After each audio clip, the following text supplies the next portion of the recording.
Baton Rouge. Now, The Hunt Palmer Show. You are now listening to The Hunt Palmer Show on 104.5 ESPN Baton Rouge. Looking down the middle of the day. Live from the Mercedes-Benz of Baton Rouge studios. This is Hunt Palmer.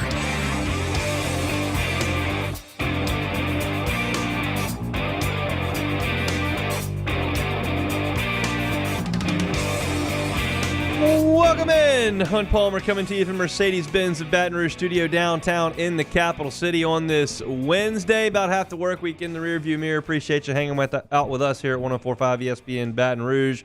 Got Jacob Beck and Cassie Spazzali back there on the ones and twos. Fired up y'all are with us. JD Piquel in 15 minutes talking national perspective in college football. We did a lot of Big Ten talk last week. I want to get into some SEC coaches hot seat talk with JD Piquel, specifically Fayetteville, Arkansas, Gainesville, Florida, Columbia, South Carolina, Nashville, Tennessee. Those feel like four places where coaches may be coaching for their jobs this year, depending on how things go. So we'll get JD's thoughts on some of that. It is a What If Wednesday. Had a few of those pop in. Somebody said, what if Tiger Stadium vanished overnight? What would they build a new one to look like? I want to kind of tackle that in a What If Wednesday coming up in 30 minutes. Stuart Mandel came out with his SEC football predictions.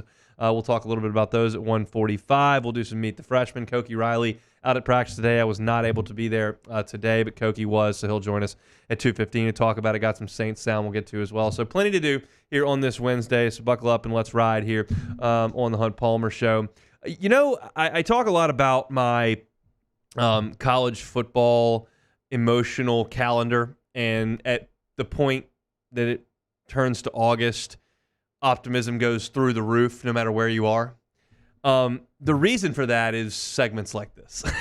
This is going to be a segment that really plays to the what could be in the optimism side of LSU football, and specifically the pass rush. Brian Kelly just met with the media about 25 minutes ago. We don't have the sound cut up because it just happened. It's kind of the downside of this town slide here. The good side is that we're one of the first people to get practice reports to the broadcast. But one bad thing is we can't be there for player interviews and can't be there for press conferences, and they bump right up against us, and we can't cut it up. But I can paraphrase one of the quotes from Brian Kelly today because he was asked about the development of the pass rush throughout camp. And Brian Kelly said simply, Kevin Peoples. He's outstanding at what he does. He's the best in the business, and it's starting to show itself. And y'all heard me 2 days ago get on here and say that I thought that LSU had some issues in the secondary with coverage. Maybe that proves itself to be false. Maybe not, but it's what I perceived early in camp. I've also perceived pass rush coming along in camp. And there is some real talent at the pass rush spots for LSU. And they have quite simply got to be better than they were last year. Jordan Travis did not take a sack last year in the LSU-Florida State game. LSU only was credited in that game with 4 hurries of the quarterback. Like, that's just standing there right in the pocket making throws all night, which is what Jordan Travis did, and he lit LSU up. LSU was not able to get to Jalen Milroe against Alabama. And you might say, well, Jalen Milroe is a really fast quarterback. Like, he's not going to take a lot of sacks. Wrong. No one in the SEC was sacked more often last year than Alabama quarterbacks. Their offensive line was very poor last year, and LSU only managed 2 sacks against Jalen Milroe, and they were only credited with 2 other hurries. Now, I know that Jalen Milroe ran a lot that night, more than he did at any point during the season, but like, Bama was giving up sacks left and right. LSU was unable to get back there and do anything with it. Played Auburn. They were terrible on offense. You only got 2 sacks. Missouri, high tempo, up-tempo. They're moving a lot. There are a lot of snaps. Couldn't get back there and affect the quarterback. Only had 2 sacks in that game. He had 5 against Wisconsin. He had 4 against Texas A&M's third-string quarterback. But week in and week out, there just was no pass rush. And you look at the statistics, and they bear that out. Yeah, Harold Perkins had 5.5, which is a pretty good year for most linebackers. He had 7.5 as a freshman. It's kind of a step back. And you look at some of the guys that you thought would be impact guys off the edge, and they just necessarily weren't. Braden Swinson only had 2 sacks last year. He flashed at times, but the production is what the production is. He had 2. Ovi Agofu, you thought he would come in as a veteran player and provide some pass rush. He had 2.5 sacks. You thought you might get some pass rush from freshman Deshaun Womack. Well, he had 1.5. Whit Weeks is a pretty athletic dude. They asked him to play downhill. He had 0.5 sack last year. You get the point. I mean, Quincy Wiggins didn't develop. He's moved on. They just didn't rush the passer. And while it's not an 11 on 11s, and this is more on the one-on-one pass rush drills that we're seeing, outside of Will Campbell, who I've saw Savion Jones beat once, and that's really been it, the defensive line has done a pretty good job against everybody else. That includes Emory Jones. That includes DJ Chester. That includes Garrett Dellinger. Like, certainly the second team. But the defense has won some pass rush drills. And while I do admittedly question LSU in the secondary in terms of just how talented they are, I don't necessarily have that same doubt with LSU's pass rushers. I see Braden Swinson as a guy who could have 6 sacks this year. Like, I don't think that's out of the question. Savion Jones has leaned out a little bit. Maybe he gained too much weight.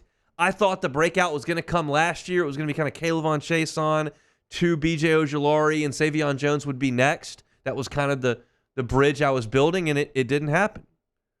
Savion Jones was not as productive as those two guys had been. He had 2.5 sacks last year. He was credited with 7 hurries in 13 games. Every 2 weeks getting back there. That's not good enough, but it could be. Maybe with some coaching.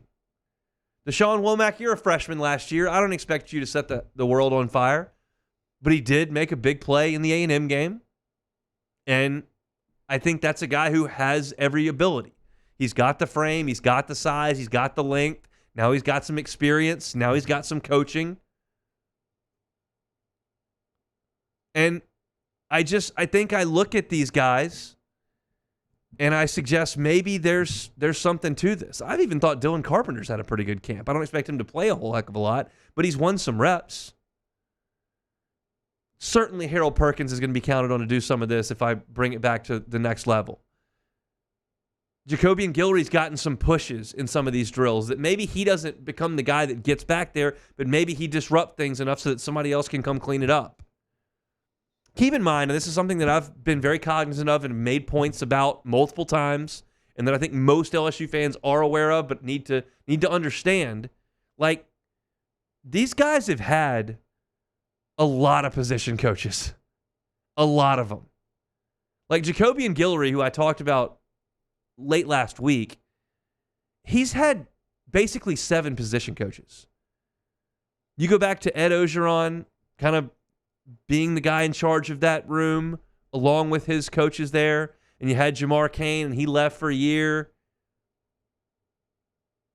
And then you bring in Jimmy Lindsey when Brian Kelly gets here, and he gets sick, and so you need John Jancic to do it, but that's not really his job. And then you hire Pete Jenkins in the middle of this thing, and like it's just been a revolving door.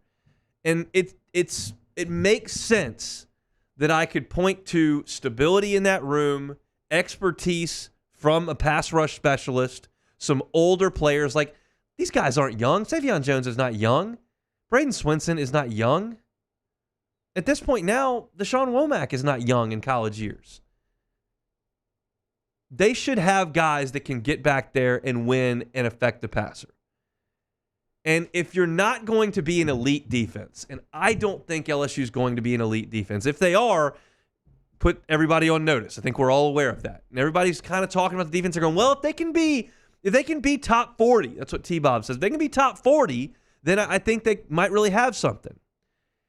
And I don't know if they'll be top 40 or not. I think they're going to give up some yards, and I think they're going to give up some points. But if in the course of giving up some yards and giving up some points, you can make some big plays, you can create a strip sack, you can create a 2nd and 19, you can even force holding penalties that back you up to 2nd and 20 and stall drives. You can mask some of your deficiencies as a whole group because you've made 3 or 4 huge plays in the game that have either flipped the field or given you the ball.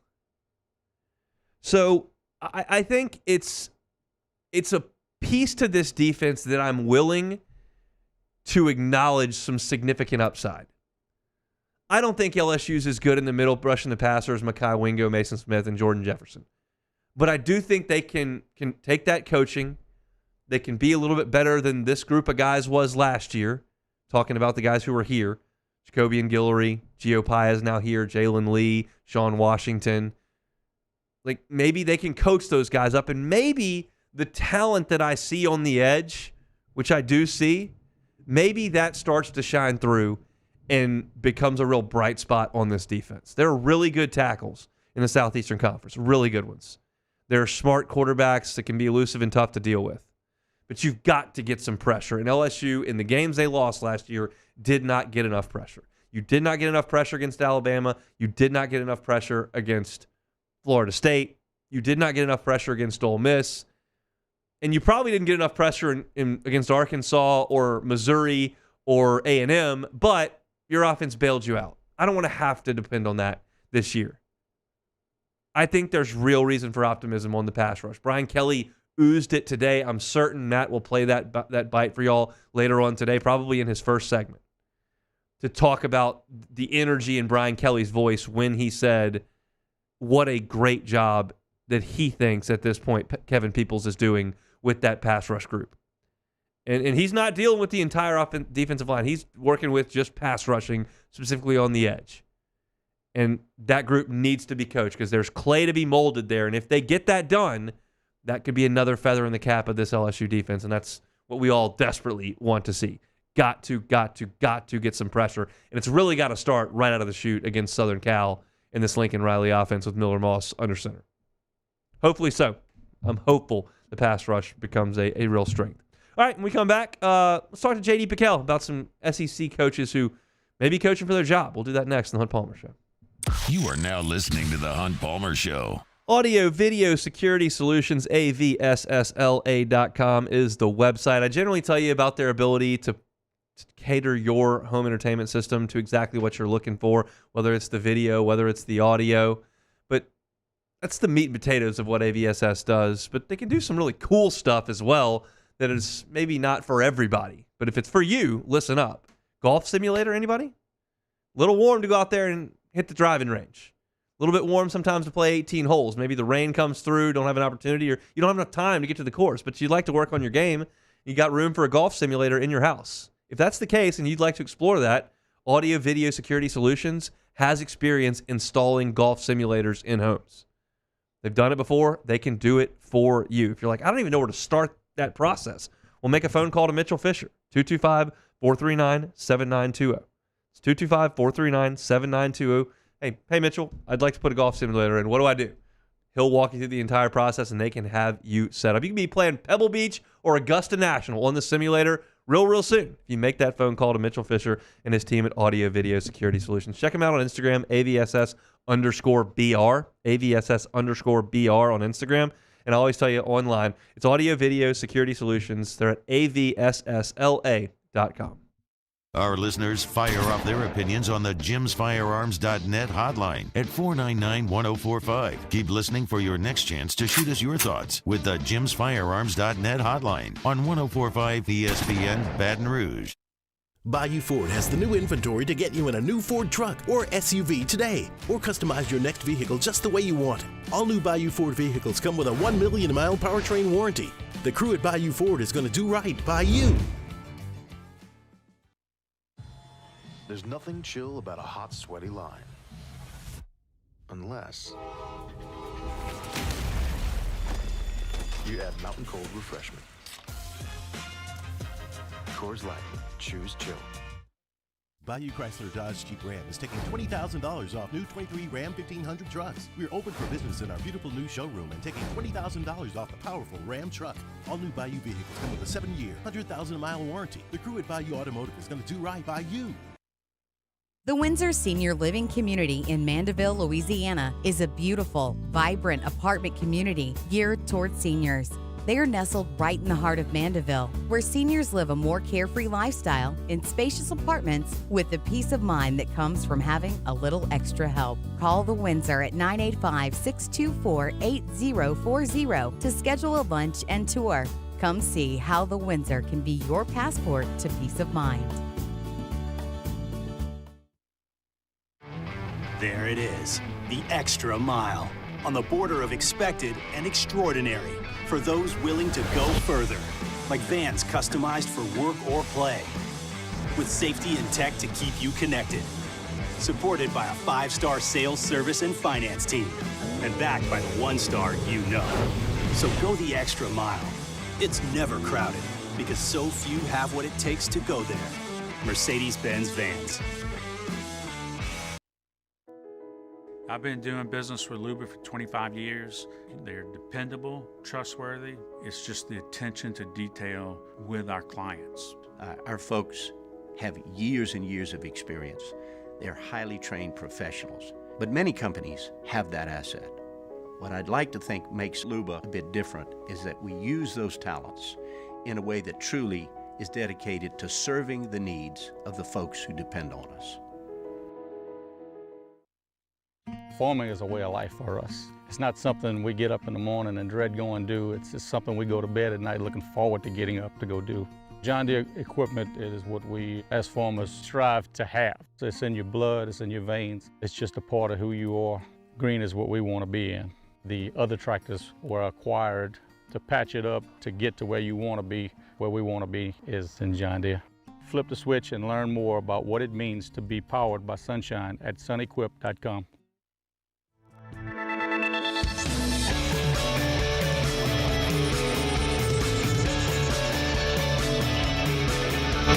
Sandgriff, join us for the Thursday edition of Live at Lunch from Los Reyes Mexican Grill, Nicholson at West Lee. Dwayne Colucci from Las Vegas, along with professional sports handicapper Randy McKay. And Circa owner Derek Stevens tells us all about the big LSU pep rally in Vegas. Live at Lunch, 11 a.m. Thursday on 104.5 ESPN Baton Rouge.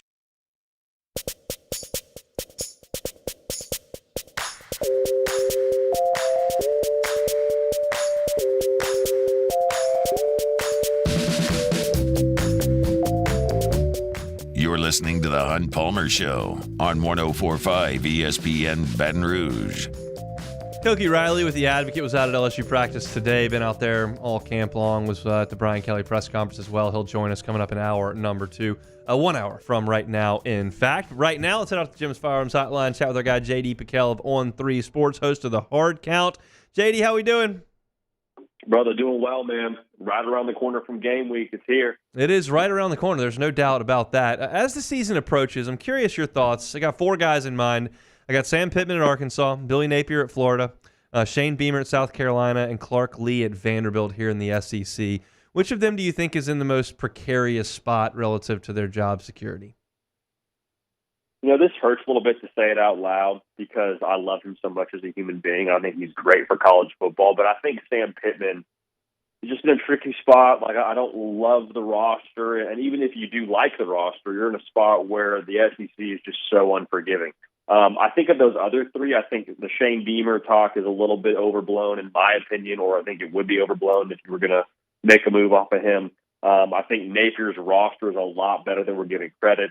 And I think Clark Lee is the head coach of Vanderbilt, and that should maybe give you a little bit more time. So I'm going to go with Sam Pittman, unfortunately. Let's talk about that situation a little bit more because I want to kind of talk about all of them, actually. But they bring in Bobby Petrino, and the conventional wisdom and the easy thought is, well, that's kind of Sam Pittman's replacement. He was there once, and he's done the Louisville thing twice, and they're just desperate for some success. They're not having it right now, and he's going to end up taking over for Sam Pittman. Do you kind of read it that way, or how do you evaluate the bringing in of Bobby Petrino after what we saw in College Station last year?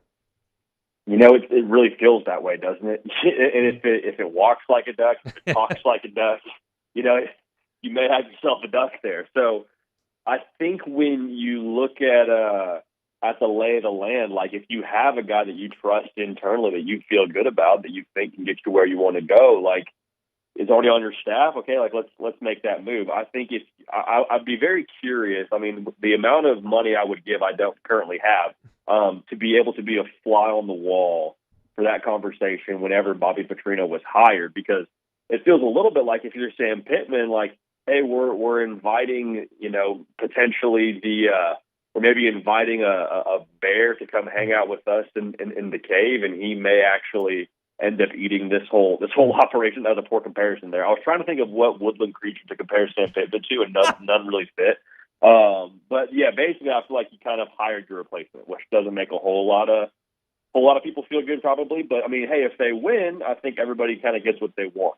But yeah, I'm curious how that's going to play out. I'm kind of curious about the Arkansas job as a whole and like what that program is in for over the next 15, 20 years. I mean, at a point they could go into the state of Texas and sell that as like one of the closest SEC schools, and now Texas A&M's been in the league for a decade, and now Texas is here. Oklahoma's their next door neighbor, and they're not going anywhere. And yeah, the NIL game should be good for them, but it may be spending it all on John Calipari. So like, I don't. I'm curious what you think the realistic future is for Arkansas football in this landscape of college football. It's so crazy to be having this discussion because, Hunt, we're like 2 years removed from them being the trendy pick to win the SEC or at least make it to Atlanta. Like, they had that year where KJ Jefferson was coming back and they had Burks coming back, and we're like, hey, Arkansas could be a 10-2 team. If they can beat Bama and get to 11-1, like maybe they're a playoff team. And now we're sitting here saying, like, hey, is Arkansas overall going to be – irrelevant is a strong word, but are they going to matter less in the broad landscape of college football?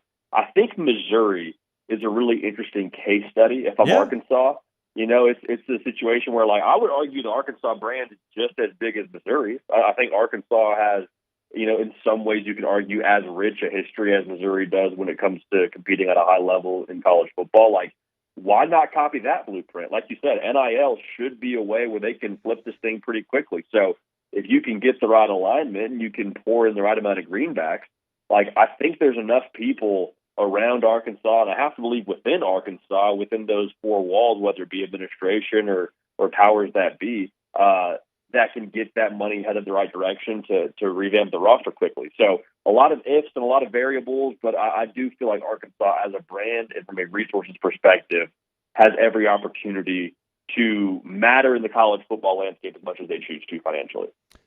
You said Billy Napier's roster is better than everybody's giving it credit for. What do you mean by that? Where are the spots that we're not looking at?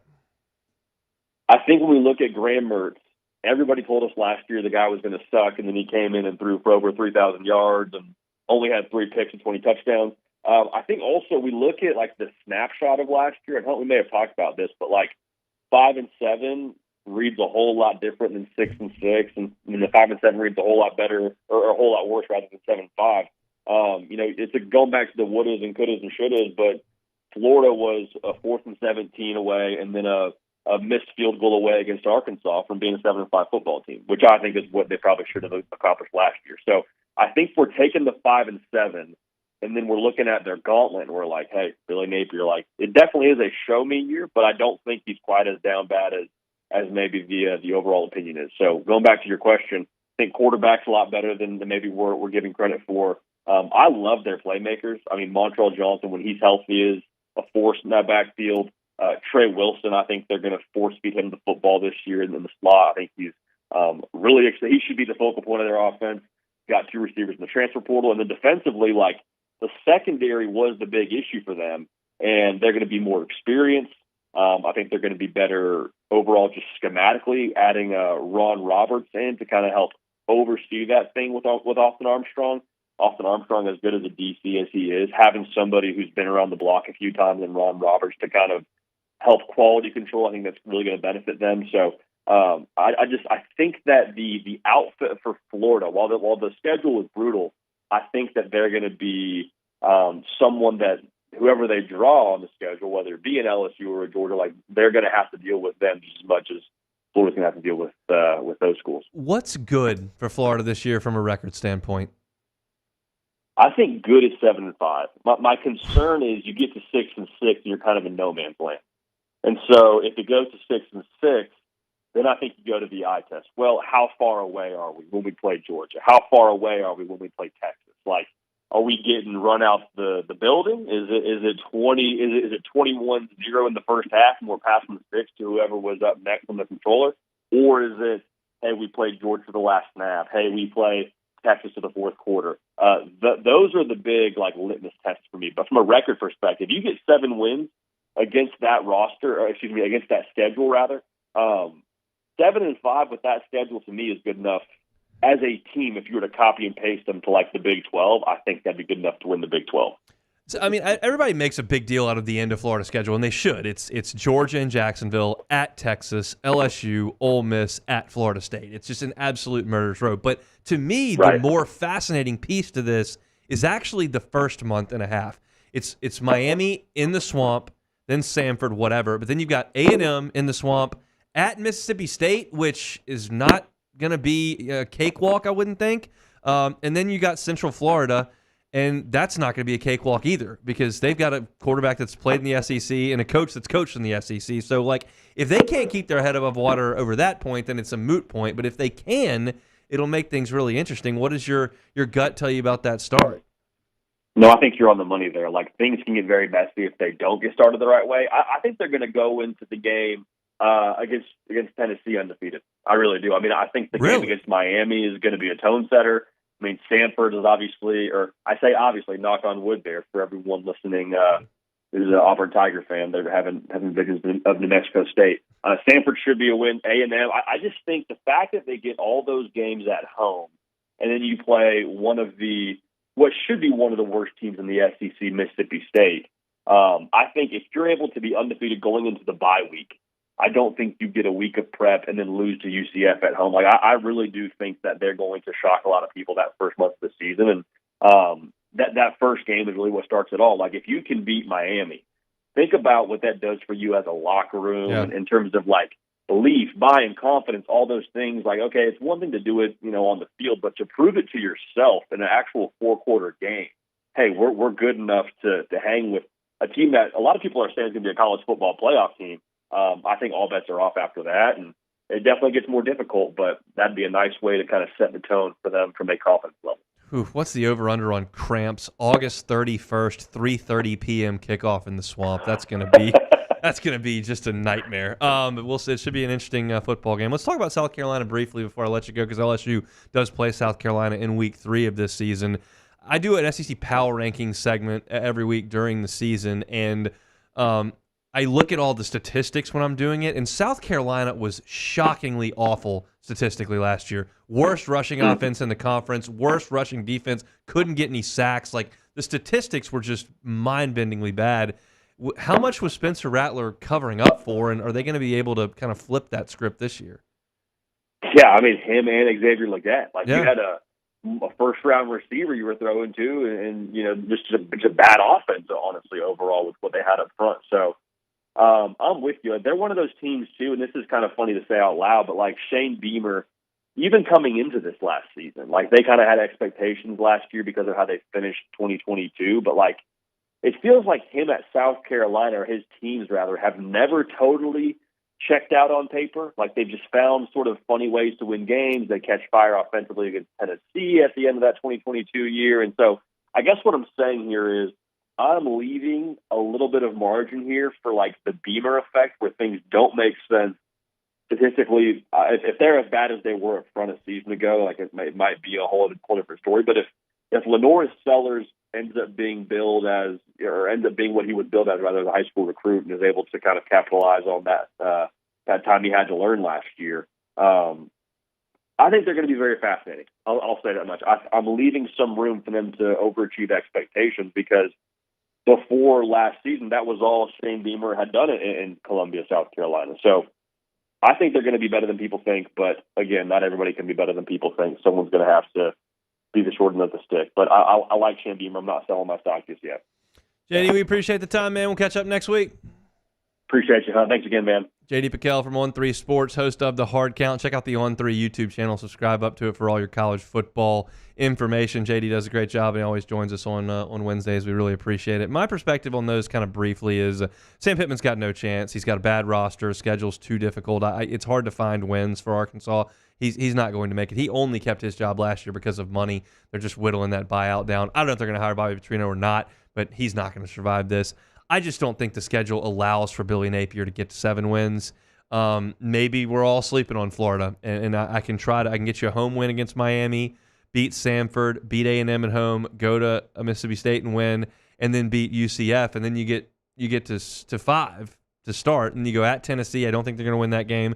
You can beat Kentucky, And that might be it. That's your 6th win. And then you got Georgia at Texas. LSU comes into the Swamp, which, theoretically, I guess they could win that game as well. They got Ole Miss in the Swamp, and they're at Florida State. Maybe they can get 7 wins. And if they do that, I think they'll probably hang on to them, but it remains to be seen. Shane Beamer's had an interesting tenure there. He took over a very the program is in trouble. There's no two ways about it. And he has he stabilized things early and had that really good end of the 2022 year, but they were atrocious last year, just awful. And the injuries were bad, and the play was bad. And then all of a sudden you turn back around this year, and if you put another one of those up, I mean, the question becomes, what's your expectation relative to what the output is? The expectation at South Carolina is not sky high, but are you willing to accept being one of the 4 worst programs in a league with 16 teams? Because right now, like, where are you pointing for significantly worse than South Carolina? Vanderbilt's significantly worse. Arkansas is worse. Mississippi State's probably worse. And then where do I go from there? Like, it's probably South Carolina. Unless it's certainly not Ole Miss. They're towards the top. It's not A&M, even though they just fired their coach. They're not worse than South Carolina. It's not Auburn. It's not Kentucky. Like, it's probably South Carolina. I mean, is that the company you want to keep? I don't know.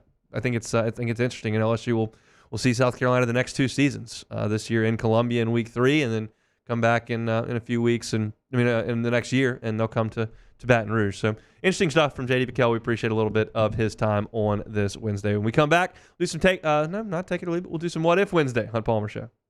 You are now listening to the Hunt Palmer Show. Visit LeBair's Baton Rouge Casino this summer for exciting live sports action. LeBair's has the biggest screens, and ESPN Bet is live in Louisiana. Plus, Penn Play Rewards members can win up to $500 in Penn cash every single week if you visit PennPlaySports.com/cover5. Fantastic new game that they've got there on the app, and you can win $500 every single week. So register today for your chance to play and win. If you're not a member, get the Penn Play app today. LeBair's Baton Rouge Casino, your live sports headquarters. Bring your crew for all the action. Must be 21 or older. Gambling problem? Call 877-770-STOP. In times of need, get a full list of phone numbers, websites, and other important emergency information on the Demco Stormwatch page at 1045ESPN.com. It's no secret. The best oysters in Baton Rouge are at Jolie Pearl Oyster Bar. Enjoy mouth-watering South Louisiana flavor and oysters from all over the country. And don't forget our nightly drink specials.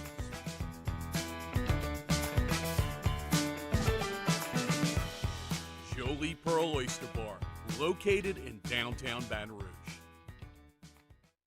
Dylan Cruz here to tell you about Six Rings Baseball and Softball Camp. If you live on the North Shore and play ball, go to Six Rings Camps with former LSU assistant coach Dan Canaveri. His knowledge is second to none, and your child will improve and have fun doing it. Camps were held at Coquille Park and Six Rings Academy in Covington with 4 sessions over the summer. Full day and morning only sessions are available from ages 7 to 13. Go to sixringsbaseball.com or call 985-206-9096. Learn the game to love the game. When it comes to ending cancer, we push forward, always working together for you. That's why our cancer experts at Ochsner have clinically integrated with MD Anderson Cancer Center. This means advanced cancer care, including access to life-saving clinical trials and integrating care to treat the whole you.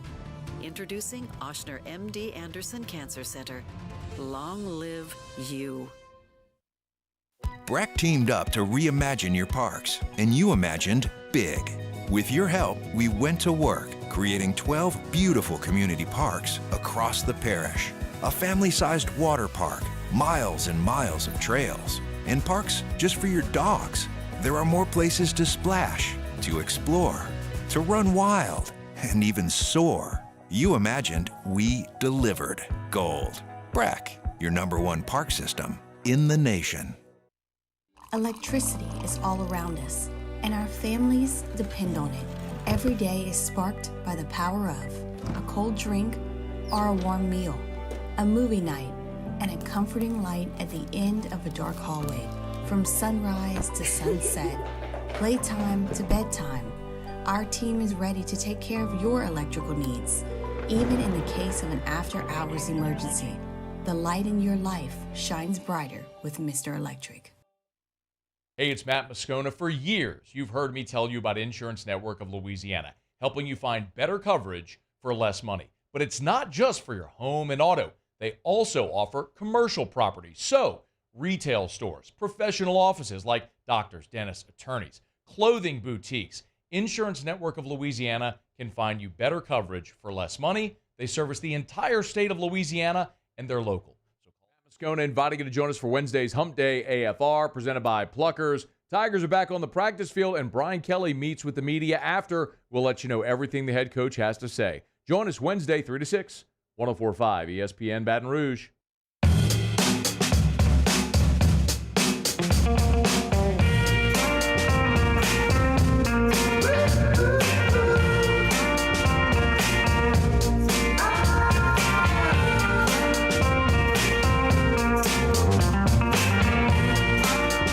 This is the Hunt Palmer Show on 104.5 ESPN Baton Rouge.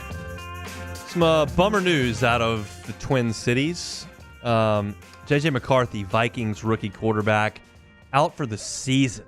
Torn meniscus, going to require surgery, and he's going to miss his entire rookie campaign. So that means Sam Darnold, you're up. Going to be slinging the pigskin for the Vikings. So probably take the under on whatever the Vikings number is. I don't know that that's going to go super well. I don't know if it's going to go great with J.J. McCarthy in there at some point, but he's not available. So it'll be the Sam Darnold show up there in Minneapolis. All right, let's do some What If Wednesday. Time, space, reality. It's more than a linear path. Where a single choice can branch out into infinite realities. Follow me and ponder the question, what if? All right, first one here. I did not write this one. What if you, Hunt, and I, Jacob, swapped travel plans this weekend? First of all, I'm very much looking forward to our weekend plans. Alyssa and I are going to do just like a Go ahead, get ahead weekend of that. at the beach. There you go. And it's going to be fun. I mean, we're going to go on Friday, get some dinner, and hang out at the condo. Then we're going to do a beach day on Saturday, go to a concert, and then come on home Sunday. I got some funny looks from my friends when I was going to the beach for like one day. They're like, that's more of like a week thing. I was like, yeah, well, we're not doing that. We're just going to do it for a day, and I'm looking forward to it. However, I would rather go to Chicago and watch the Cubs. Yes. I would rather do that. I love Chicago. I'm missing Chicago. It's been 2 years. You want to know what the now. high is going to be this weekend? Oh God. I mean, not that I'm going to be uncomfortable. I'm going to be like getting in the ocean, but I'm going to guess it's for pushing 82. 78. Whew. Didn't even get to the 80s? Nope. That's just I mean, it is so bad there from November to April, but it is real good in the summer months. I could do the Architecture Tour again, even though I've done it twice. I could definitely do a cold pop at Wrigley, head over to Murphy's, get an old style. Yep. Maybe take some BP at Sluggers, pop in the Cubby Bear. Chicago Cut, Gibson's, a lot of things I would like to do this weekend. I would do that, but I'm content with what we're doing this weekend. It's going to be enjoyable before we really put our head underwater for an entire football season. Indeed. All right, how about this one? What if you and Cassie swapped seats for a segment? Well, we would stay in one shot or go off the air on YouTube. Like, there would be no transitions. There would be no ability to zoom in or zoom out. I wouldn't know how to switch cameras. I have no idea what one single button over there does. I'm not sure what we would cover here. It's not that hard. Yeah, everything's labeled over here. Yeah. But I don't even want to do that. Well, yeah. What would you talk about if you had to sit in front of the mic? I don't think I'd be able You got to sit 12 in minutes to the kill chair. a segment. How would that go? Well, I talked to her about this earlier. I said you can just go on a rant. You can have a rant about the Jordan Childs thing, about her getting her bronze taken away. I mean, we could have a Cassie rant. Forgetting that. I'm curious, Cassie, your thoughts. You listen to it every day, or you're here while it's going on every day. But does 12 minutes sound like a long time to talk to you? Yes. It sounds like a long I'm time. not a big talker. So like, yeah, it's, I mean, like to me, that's just one segment. It's just like what you would do. But I think to the average person who does something else with their day job, like 12 minutes sounds like an eternity. Well, that's the thing. I don't think people that have never worked in radio before don't understand how long just a minute in radio. Like if you just had a minute of dead air on a radio station, oh like my God. For me, it feels like an hour. It would have felt like an hour for 1 minute. I do a good enough job, I think, of making sure that I have show prep enough to get through the 2 hours every day. But I would be lying if I didn't tell you that at some point over it's almost 3 years to the day I've been doing this show, if there weren't some points where I was like, how am I going to fill these last 4 minutes? And you inevitably do it. I've never just stopped 4 minutes in. It's interesting because I went, when I was in high school, we took an aptitude test, and it covered like everything. And there was some stuff I was so bad at. I was atrocious at spatial recognition, like trying to, like, if you fold the paper here and then fold it here, like what is it? I was like the 8th percentile, like just terrible. I was really bad at the surgeon stuff, to pick the things up with a dexterity with fingers. And I was really bad at like judging artwork, apparently, which, you know, I don't even know how you can be bad at that. But I was bad at that portion. But I was the 98th percentile in stream of conscious, meaning like your brain just keeps going, which I think at that point I had no idea I would do this, but I think that does play into what I'm able to do here. I can kind of just keep my brain going. I don't know how they measure that either, but that's what it said. All right, next one here. What if Chris Jackson entered the NBA in 2010 instead of 1990 when the NBA was all defense? Would he be another Steph Curry? I'm going to take it, like, I don't think quite to the extent that Steph is. That would be disingenuous to one of the probably 10 greatest basketball players of all time. I have said many times, though, even on this segment, like Chris Jackson, Mahmoud Abdul-Rauf, is the LSU athlete and time period I'm so disappointed that I missed. Yeah. I would have adored the 90s baseball run, even though I caught the back end of it. I certainly don't remember 91 or 93, but 96 and 97 and 2000 I definitely do. So I didn't miss it all. But even more so than like Shaq or Billy Cannon or the Final Fours in 81 and 86, I would have liked to see Chris Jackson play at LSU. Like, that is my kind of basketball. I love jump shooting and playmaking off the dribble and stuff like that. And I'm bummed that I didn't get to see that. But everyone says like he was kind of Steph before Steph, with some of the creativity and the ability to make shots as opposed to attack the rim as much. And so I feel like, yeah, in a different era, that type of game translates a little bit more. And that's what's so interesting about Steph, that he kind of like, he transformed the game. Yeah. And so I think that, yeah, that would have been interesting to see for sure. All right, next one here. You kind of teased this one last segment. What if Tiger Stadium disappeared overnight? Where is the temporary home for the Tigers, and what type of stadium/design would be built? Capacity, location stay the same? Do you build a replica or modernize it? That's a lot of pieces. It is. But I can kind of chip away at this. They would have to play at the Superdome. I mean, the Superdome routinely hosts back-to-back nights of Saints or a concert or the high school state championship games or whatever. Like, it's not ideal, but you can get it done. I mean, they've had bowl games and the Saints play within hours of each other, so that would have to be where you would play it. Now, financing comes in to be a huge deal here. How do you pay for this? And I'm not going to get into all that. But if you were to rebuild Tiger Stadium, it does not have 102,000 seats. No, probably about 80 or 90. And it has far more like premium seating. Your stadium clubs, your suites, that is the way that people are more likely to go. You dyed-in-the-wool guys and girls who are going to show up, whether it's 105 degrees or 35 degrees, whether it's raining or not, whether the traffic's bad or not, you're not the target. That's great that you love your seat in section 311, and I love that you love it there, but you're going to come anyway. You're going to build, if they build a brand new stadium, or you're going to come if they build it like it was. If you're trying to just sell the tickets and make sure that the people are going to come, you have to make it as comfortable an experience as possible. It's the same thing like that movie theaters are doing, where no longer you got a bajillion seats, you got a big recliner, and they bring you drinks at the theater because people aren't going to come. And people aren't going to come to football games if they're not comfortable. So I think that you're talking about an 85,000 seat stadium, 80,000 seat stadium that doubles in suite capacity, that has a lot of club levels and bars and like restaurant type deals.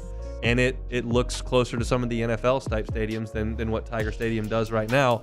And I think that they're going to continue to tweak Tiger Stadium to make it more, fan friendly. Like, I'm doing an event tomorrow in the Stadium Club, and it's not just used for the games. It's used for wedding receptions and conferences. And like tomorrow, I'm speaking to the Baton Rouge chapter of the Alumni Association that are having an event up there. And like, that's the kind of stuff that you can do with the stadium. Wrigley Field, Gallagher, who I used to work for, is a national insurance company, and they're like a huge sponsor of the Cubs. They're on the outfield walls and the whole deal. They're based out of Chicago. They have a conference room in Wrigley Field where they bring their big clients because it helps them to close deals if you bring them to Wrigley for the deal, and then you go up to the suite after you signed your renewal for however many $1 million. Like, that's and stuff like that, I think would be in a new modern stadium. But you know what? I'm okay with the old girl just as she is. What about location? I guess it'd probably be the same. Yeah, it'd stay the same. Yeah. You got enough room there. I mean, there's nothing perfect, and I'm curious how all this is going to work with that new entertainment district that they put where the new basketball arena is going to be down the road. But like, yeah, that's where it would be. All right, last one real quick. What if Jerry Jones owned the Saints from 1985 until now? How would the course of the franchise have changed, and what would have become of the Hornets/Pelicans? I mean, obviously, Tom Benson was... I don't know every detail about the San Antonio stuff. And I know that Tom Benson is a guy that is planted his roots in New Orleans, and that eventually it was important that the Saints stay there. I don't know how Jerry Jones would have felt about that situation when the city was underwater and San Antonio was clamoring for a football team. Yeah, well, I don't know. I know the NFL was going to help the Saints. I was going to say I understand your sentiment, but I don't know that the NFL at the time were going to let. I think Paul Tagliabue was the commissioner. I don't think they were going to let the team leave, because that would have been such a horrible PR standpoint. That would have looked so bad for the NFL.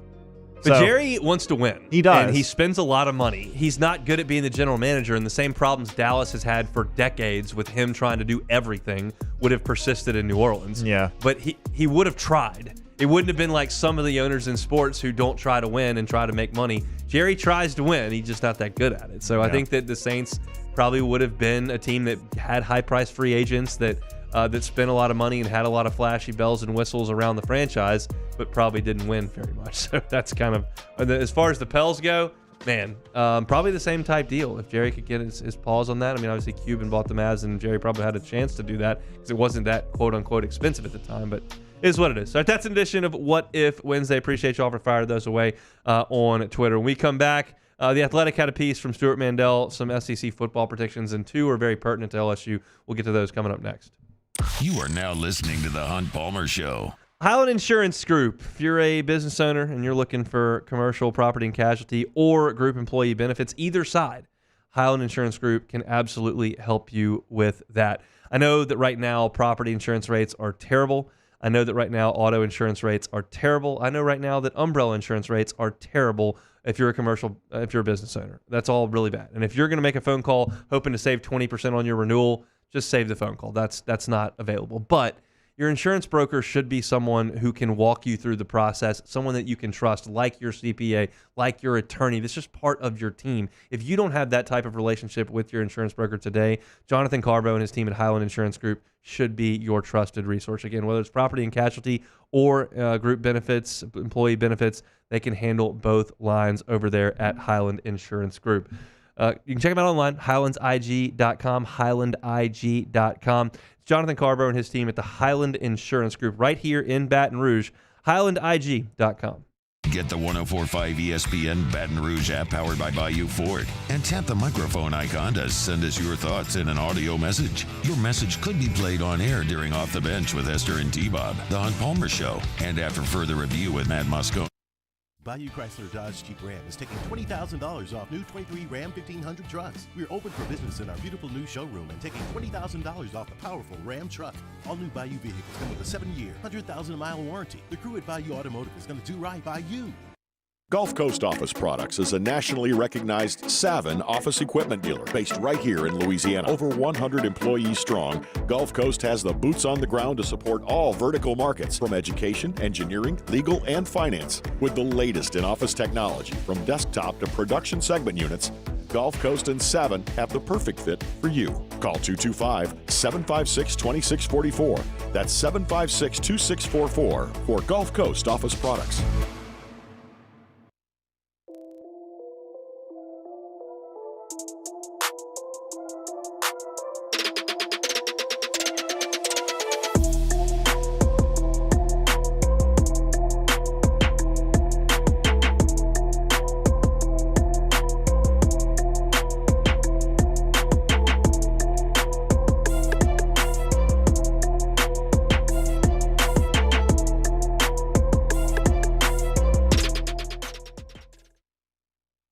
Jerry and Benny Payne began Central Plumbing Company out of their driveway in Tanglewood subdivision. 50 years later and 4 generations down the road, we continue to serve Baton Rouge and the surrounding areas for all of their plumbing needs. Residential, commercial, industrial, or hospitality, Central Plumbing is here 24/7, 365. We want to thank our customers, family, and friends for 50 years of success. And looking forward to 50 more. Bayou Ford has the new inventory to get you in a new Ford truck or SUV today, or customize your next vehicle just the way you want it. All new Bayou Ford vehicles come with a 1 million mile powertrain warranty. The crew at Bayou Ford is going to do right by you. I've been doing business with Luba for 25 years. They're dependable, trustworthy. It's just the attention to detail with our clients. Our folks have years and years of experience. They're highly trained professionals, but many companies have that asset.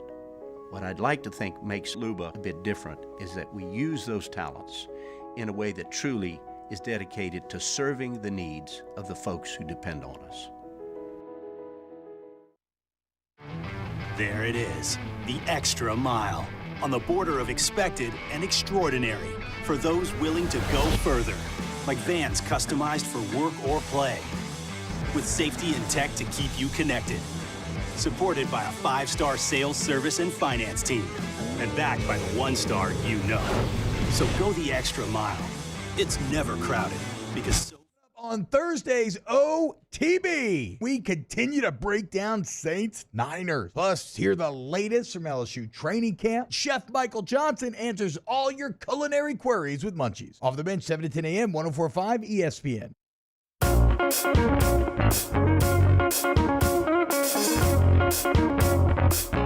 You're listening to the Hunt Palmer Show on 104.5 ESPN Baton Rouge. Wrapping up hour number 1 here.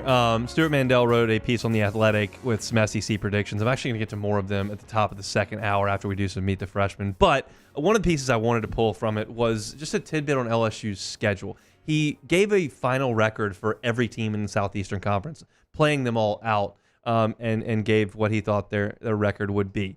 And this is very interesting to me. Beck, tell me LSU's road games this year. Well, of course, we've got the neutral site game, which is USC in Las Vegas. But the road games, South Carolina, Arkansas, Florida, and then Texas A&M. South Carolina, he's got going 1-7. That's not good. Arkansas, he's got going 2-6. It's not good. Florida, he's got going 3-5. Not great. And A&M, he's got going 5-3. But the point being, your road games are against teams that a lot of people don't think are going to be very good. And there's two things that LSU's got really working for them. That part of the road schedule, and then the fact that your home schedule has the teams you need to beat coming to you. And so while there are some deficiencies on this LSU team and some areas of concern on this LSU team and a lack of depth in some places for this LSU team, there's also that part of it which is beyond their control that actually works in their advantage. Nobody thinks Mississippi State's going to be worth a flip. South Carolina's going to be worth a flip. You go there early. Nobody thinks Florida's going to be worth a flip. You go there, and they may be in the middle of a coaching change. Nobody thinks Arkansas is going to be any good. They will be in a coaching change at some point. Matter of whether or not he's still around when LSU gets there. And then A&M just made a coaching change, and they've got their own issues. I think that's going to be a tough game in College Station. But, you're talking about a combined record for Stuart Mandel of LSU's road opponents. You're talking 5, 8, 9, 10, 11 wins, 13 losses, 18 losses, 21 losses in league. That's about as favorable as you could draw it. Maybe Missouri's the only one I think that would have a argument for an easier. Their schedule is favorable. Missouri catches a good schedule. LSU catches a good schedule, and Texas catches a good schedule as good schedules go. So nobody's got it easy in the SEC. There are always going to be 3 games you look at and go, that's going to be real difficult to win. But it's better to have 3 of those than 7 of those. So I think from a schedule perspective, it would be very difficult not to suggest LSU has a favorable schedule. Incidentally, before we close up the hour here, he does have LSU going 9-3 overall, 5-3 in league play. So that does mean they beat UCLA and USC, but suffer 3 setbacks in league play. I want to talk more about this schedule, and we will do that, the SEC as a whole, when we come back after Sports Center. If you missed any of our first hour, you can catch it on demand, 1045ESPN.com's on-demand tab, Apple Podcasts, Spotify, Google, wherever you find your sound. You can always find us, J.D. Piquel, talking SEC football, my thoughts on LSU's pass rush situation, What If Wednesday. It's all there on demand. Got to meet the freshmen, talk a little bit more about this article, Koki Riley on the Tigers from practice today, and then some Dennis Allen sound as well. Come back on this Wednesday after Sports Center. It's the Hunt Palmer Show.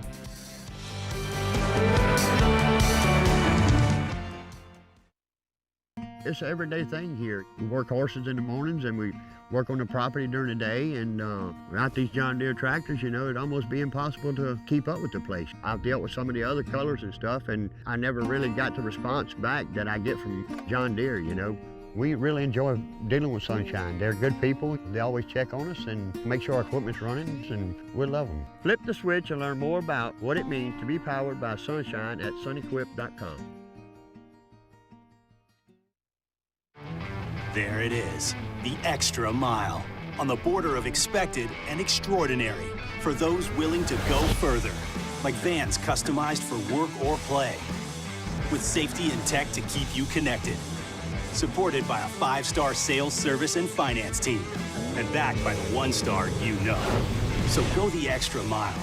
It's never crowded, because so few have what it takes to go there. Mercedes-Benz Vans. Breck teamed up to reimagine your parks, and you imagined big. With your help, we went to work, creating 12 beautiful community parks across the parish. A family-sized water park, miles and miles of trails, and parks just for your dogs. There are more places to splash, to explore, to run wild, and even soar. You imagined, we delivered. Gold. Breck, your #1 park system in the nation.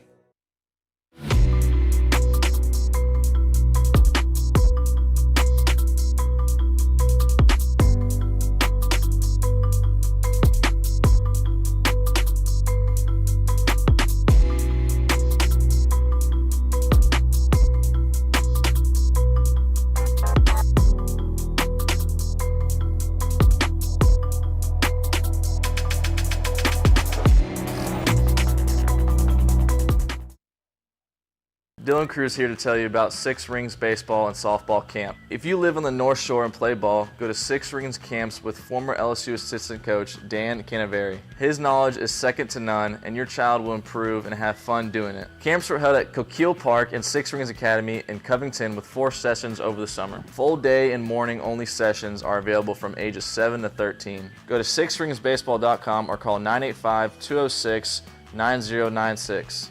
Learn the game to love the game. When it comes to ending cancer, we push forward, always working together for you. That's why our cancer experts at Ochsner have clinically integrated with MD Anderson Cancer Center.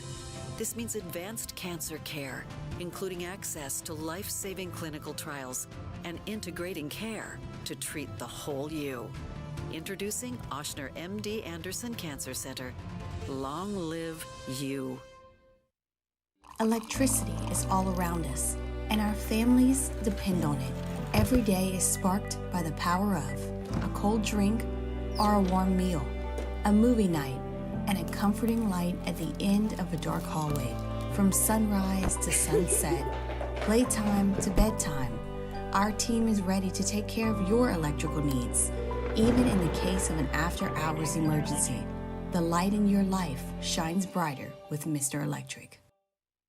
Hey, it's Matt Moscona. For years, you've heard me tell you about Insurance Network of Louisiana, helping you find better coverage for less money. But it's not just for your home and auto. They also offer commercial property. So, retail stores, professional offices like doctors, dentists, attorneys, clothing boutiques. Insurance Network of Louisiana can find you better coverage for less money. They service the entire state of Louisiana, and they're local. So call today at 293-0450 or lainsurance.net.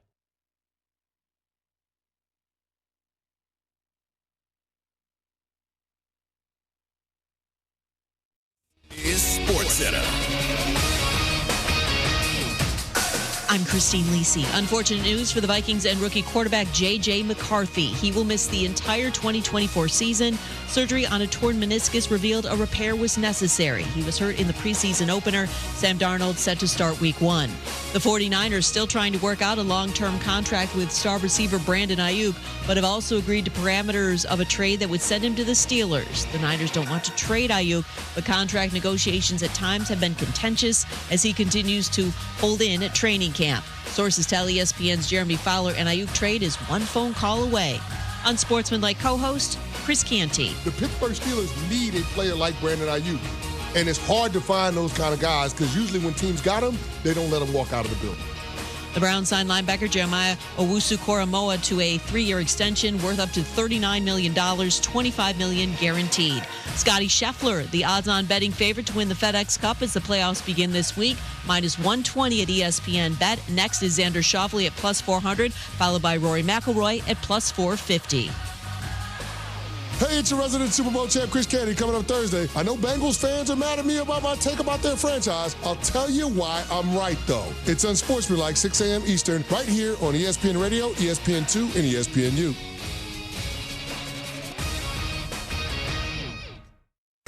Ladies and gentlemen, may I direct your attention to something quite extraordinary?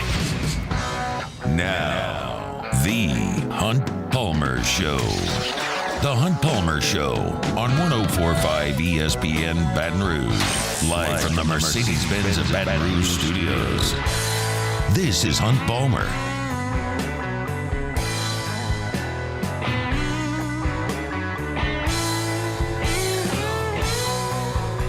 Hour number 2 on a Wednesday, about half the work week in the rearview mirror. Thank you all for hanging out with us here on 104.5 ESPN Baton Rouge. Koki Riley in 15 minutes covers the Tigers for the Advocate. Been out at camp all last couple of weeks, and he was there when Brian Kelly met with the media today. So we'll chat with Koki coming up in about 15 minutes. Got some more thoughts on Stuart Mandel's piece on The Athletic, ranking the SEC teams, given his predictions for said SEC teams, and got some kind of big picture thoughts that I want to shed on that. But first, got 2 more days left. That means 4 left to go on Meet the Freshman. Meet the Freshmen. Freshmen, meet the freshmen. They're the newest Tigers on the team. We start in New Orleans and we finish in New Orleans today. A couple of 504 prepsters. Michael Turner is the first. Michael Turner prepped at John Curtis, where he was a wide receiver and a defensive back. 6'1", that's good.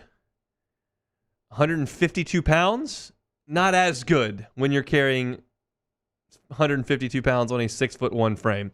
He is quite literally the smallest guy out there. If you look at Michael Turner during practice, he looks like a high schooler. He's got a great frame, 6'1". He's got real athletic ability. He was a good wide receiver at Curtis. He played defense for them as well. He ran 10.5 in the 100 meters in high school. Really, really good athlete. Was a 4-star recruit on the on-3 composite. Number 11 wide receiver in the country by 24/7. Like, he is a really good athlete. He's really small. I mean, there's just no two ways about it. He needs to gain 20 pounds, I would say, to withstand the down-in, down-out play in the SEC, specifically now that he's transitioned over to defense. I would suggest that he is a long way away from playing the field, playing defense as a starter. Like, he's just too small. But that's not to say he can't. Everyone develops at different times, and I say all the time, like, look, guys are more ready than ever to go play college football as high school seniors right now, today. Far more prepared than they were 20 years ago. Turner's just one of those guys that is taking time to gain weight. And I don't mean to disparage him at all. I'm just telling you what I mean, 6'1", 152 is just not really even close. And so he is making a position switch, and this is a guy that I can tell that Corey Raymond angled for here, because this is a prep wide receiver who could probably play wide receiver at LSU. But Corey's looking at a guy that's 6'1", that can run really well, and he's going, man, if that guy instead of 6'1", 152 is 6'1", 170, like 18 pounds from now, all of a sudden I've got a guy that can play corner. So I have no doubt that there is a significant amount of ice cream being eaten here, peanut butter sandwiches, whatever, protein shakes, whatever needs to happen for Michael Turner to put on some weight. I'm sure that's happening right now. He's a really good athlete. I just think it's going to take some time for him because he's undersized. So Michael Turner, the first Meet the Freshman of the day. Second one is a guy who has been one of the stories of camp to me. Not that he's going to lead the team in sacks, not that he's going to be a first-team freshman All-American, but you can just tell they've got something here, and it's Kalaj Cobbins. Kalaj Cobbins is from Destrehan, 6'2", 233 pounds. Rivals had him at a 4-star. ESPN had him as a 4-star. 24/7 had him as a 4-star. On3 did have him as a 3-star. Rivals liked him the most, had him the number 8 linebacker in the country. And they have had Kalaj Cobbins playing on the edge a lot, and he has been a terror. In the one-on-one drills, he's been awesome. He's done a good job stopping the run as well. He's behind some older players. He's behind Braden Swinson. He's behind Deshaun Womack. He's behind like those guys that are doing a really good job on the edges. And I'm not suggesting he's not going to play a level back where Harold Perkins and that crew are in time. We're just going to have to see. But when you see this guy move downhill and you see that he's already got the ability to use his hands and to bend at the point of attack and to get back in there and create some havoc on defense, like he can do it.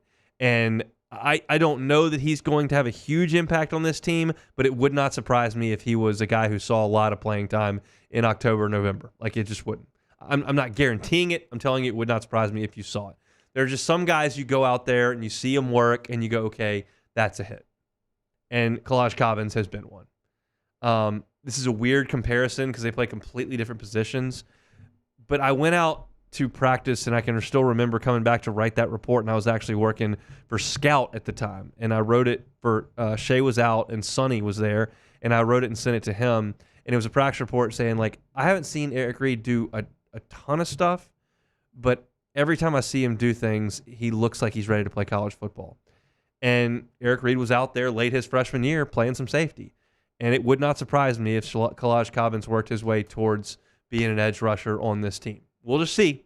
I haven't asked any coaches about that. Brian Kelly hadn't talked much about it. May just be me reading into too much from a few drills. But it looks really good from Kalaj Cobbins, so I'm excited about his future in purple and gold. Destrehan's had some good ones that have come through Baton Rouge. Glenn Logan, pretty good player. Justin Jefferson kid could play a little bit. His brothers were all right. So Kalaj Cobbins is next up on Meet the Freshman. Just 2 more to go coming up tomorrow. If you're looking for LSU football content, you can find it on our YouTube page, Hunt on LSU. All LSU football all the time, all year round. So go ahead and subscribe up to that channel if you would. We'd certainly appreciate it. All right, back to that story in The Athletic that Stuart Mandel wrote with his SEC predictions. He gave the predicted record of all of LSU's teams, and back before the end of the hour, I told you what Stuart Mandel thought about the teams that LSU was going to play on the road in league play. Thought they were all going to be bad. That's one piece to this puzzle. The other piece is looking at the playoff picture from an SEC perspective. We don't know what this is going to look like. We have a reasonable feel. They've been ranking the teams 1 to 25 throughout this whole 4-team playoff, so we've got a sense of what matters to the committee and what doesn't, and when they give field to this team, when they don't. Florida State's got a case. Okay, should they let Michigan State in? We've got some information on what that playoff looked like at 4, but we have never seen it at 12. And this is a very interesting potential order of finish that Stuart Mandel brings up. He says Georgia wins the league at 7-1, Bama and Texas and Ole Miss and Tennessee all at 6-2, and Bama, Texas, Ole Miss, and Tennessee all at 10-2. I have said, going back to the inception of this deal, that it feels like 10-2 is enough. But in this simulation that Stuart Mandel does, he's got that meaning 5 SEC teams are in. That's 4 at-larges going to the SEC. There are 4 leagues that get an auto bid, and then plus the 5th. So there are only 7 at-large. You think 4 of them go to the SEC? 2 to the Big Ten? 1 to the ACC? And that's it? So there's only 1 Big 12 team that gets in? Only 1 group of 5? That makes sense to me. But we'll have to see it.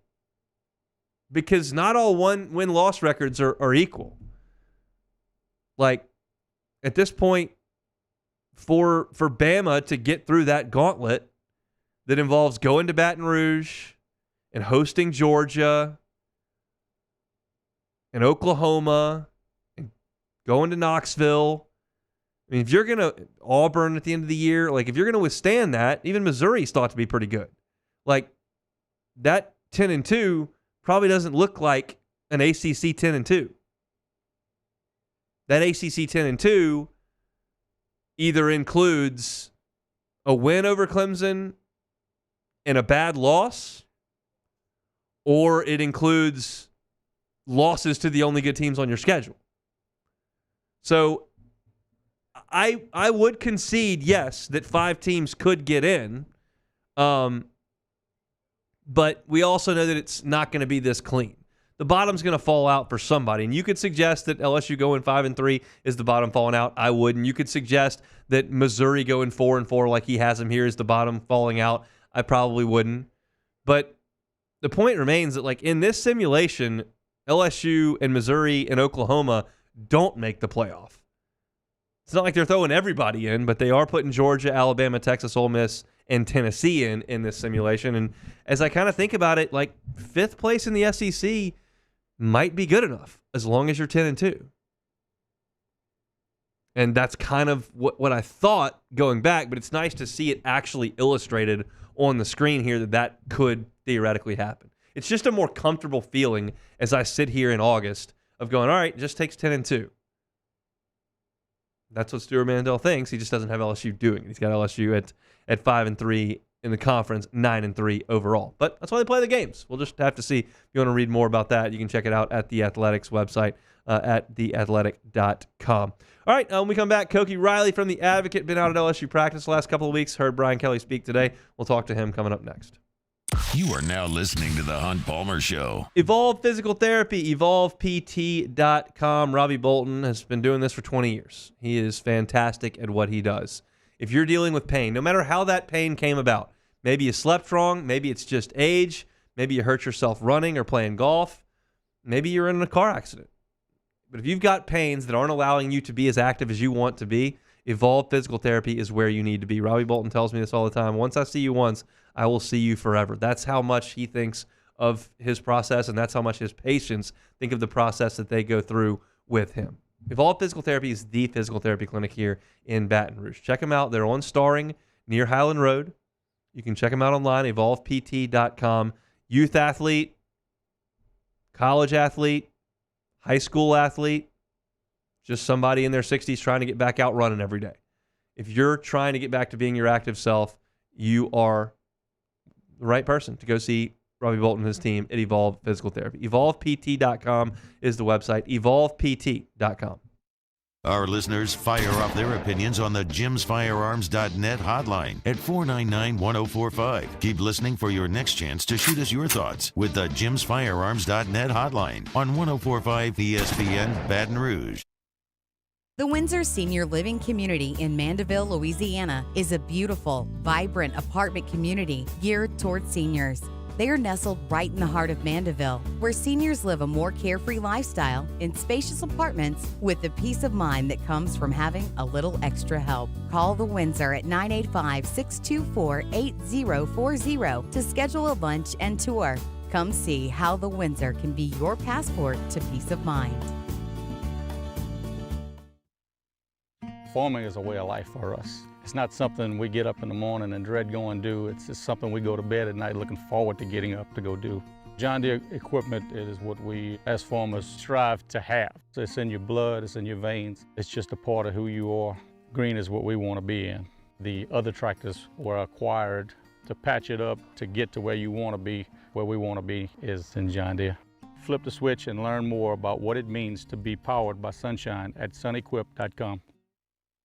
Breck teamed up to reimagine your parks, and you imagined big. With your help, we went to work, creating 12 beautiful community parks across the parish. A family-sized water park, miles and miles of trails, and parks just for your dogs. There are more places to splash, to explore, to run wild, and even soar. You imagined, we delivered. Gold. Breck, your #1 park system in the nation. Jerry and Benny Payne began Central Plumbing Company out of their driveway in Tanglewood subdivision. 50 years later and 4 generations down the road, we continue to serve Baton Rouge and the surrounding areas for all of their plumbing needs. Residential, commercial, industrial, or hospitality, Central Plumbing is here 24/7, 365. We want to thank our customers, family, and friends for 50 years of success. And looking forward to 50 more. Gulf Coast Office Products is a nationally recognized Savin office equipment dealer based right here in Louisiana. Over 100 employees strong, Gulf Coast has the boots on the ground to support all vertical markets from education, engineering, legal, and finance. With the latest in office technology from desktop to production segment units, Gulf Coast and Savin have the perfect fit for you. Call 225-756-2644. That's 756-2644 for Gulf Coast Office Products. There it is, the extra mile, on the border of expected and extraordinary, for those willing to go further, like vans customized for work or play, with safety and tech to keep you connected, supported by a 5-star sales, service, and finance team, and backed by the 1-star you know. So go the extra mile. It's never crowded, because so Join us for the Thursday edition of Live at Lunch from Los Reyes Mexican Grill, Nicholson at West Lee. Dwayne Colucci from Las Vegas, along with professional sports handicapper Randy McKay. And Circa owner Derek Stevens tells us all about the big LSU pep rally in Vegas. Live at Lunch, 11 a.m. Thursday on 104.5 ESPN Baton Rouge.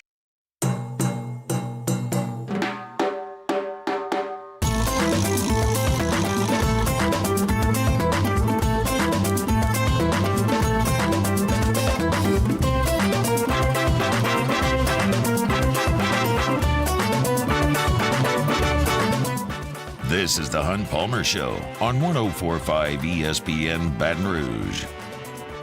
I'm fired up for this evening. Gordy Rush got the call. He's speaking to a group tonight, and they're gonna talk a lot of football. And the group asked Gordy if he talked a little baseball. Gordy said, I don't really do baseball, so he called me. He said, Hunt, can you come talk baseball?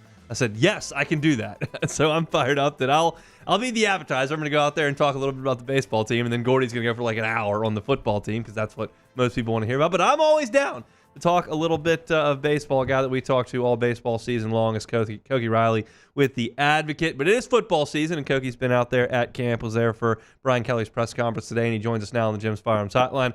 Koki, how are we doing?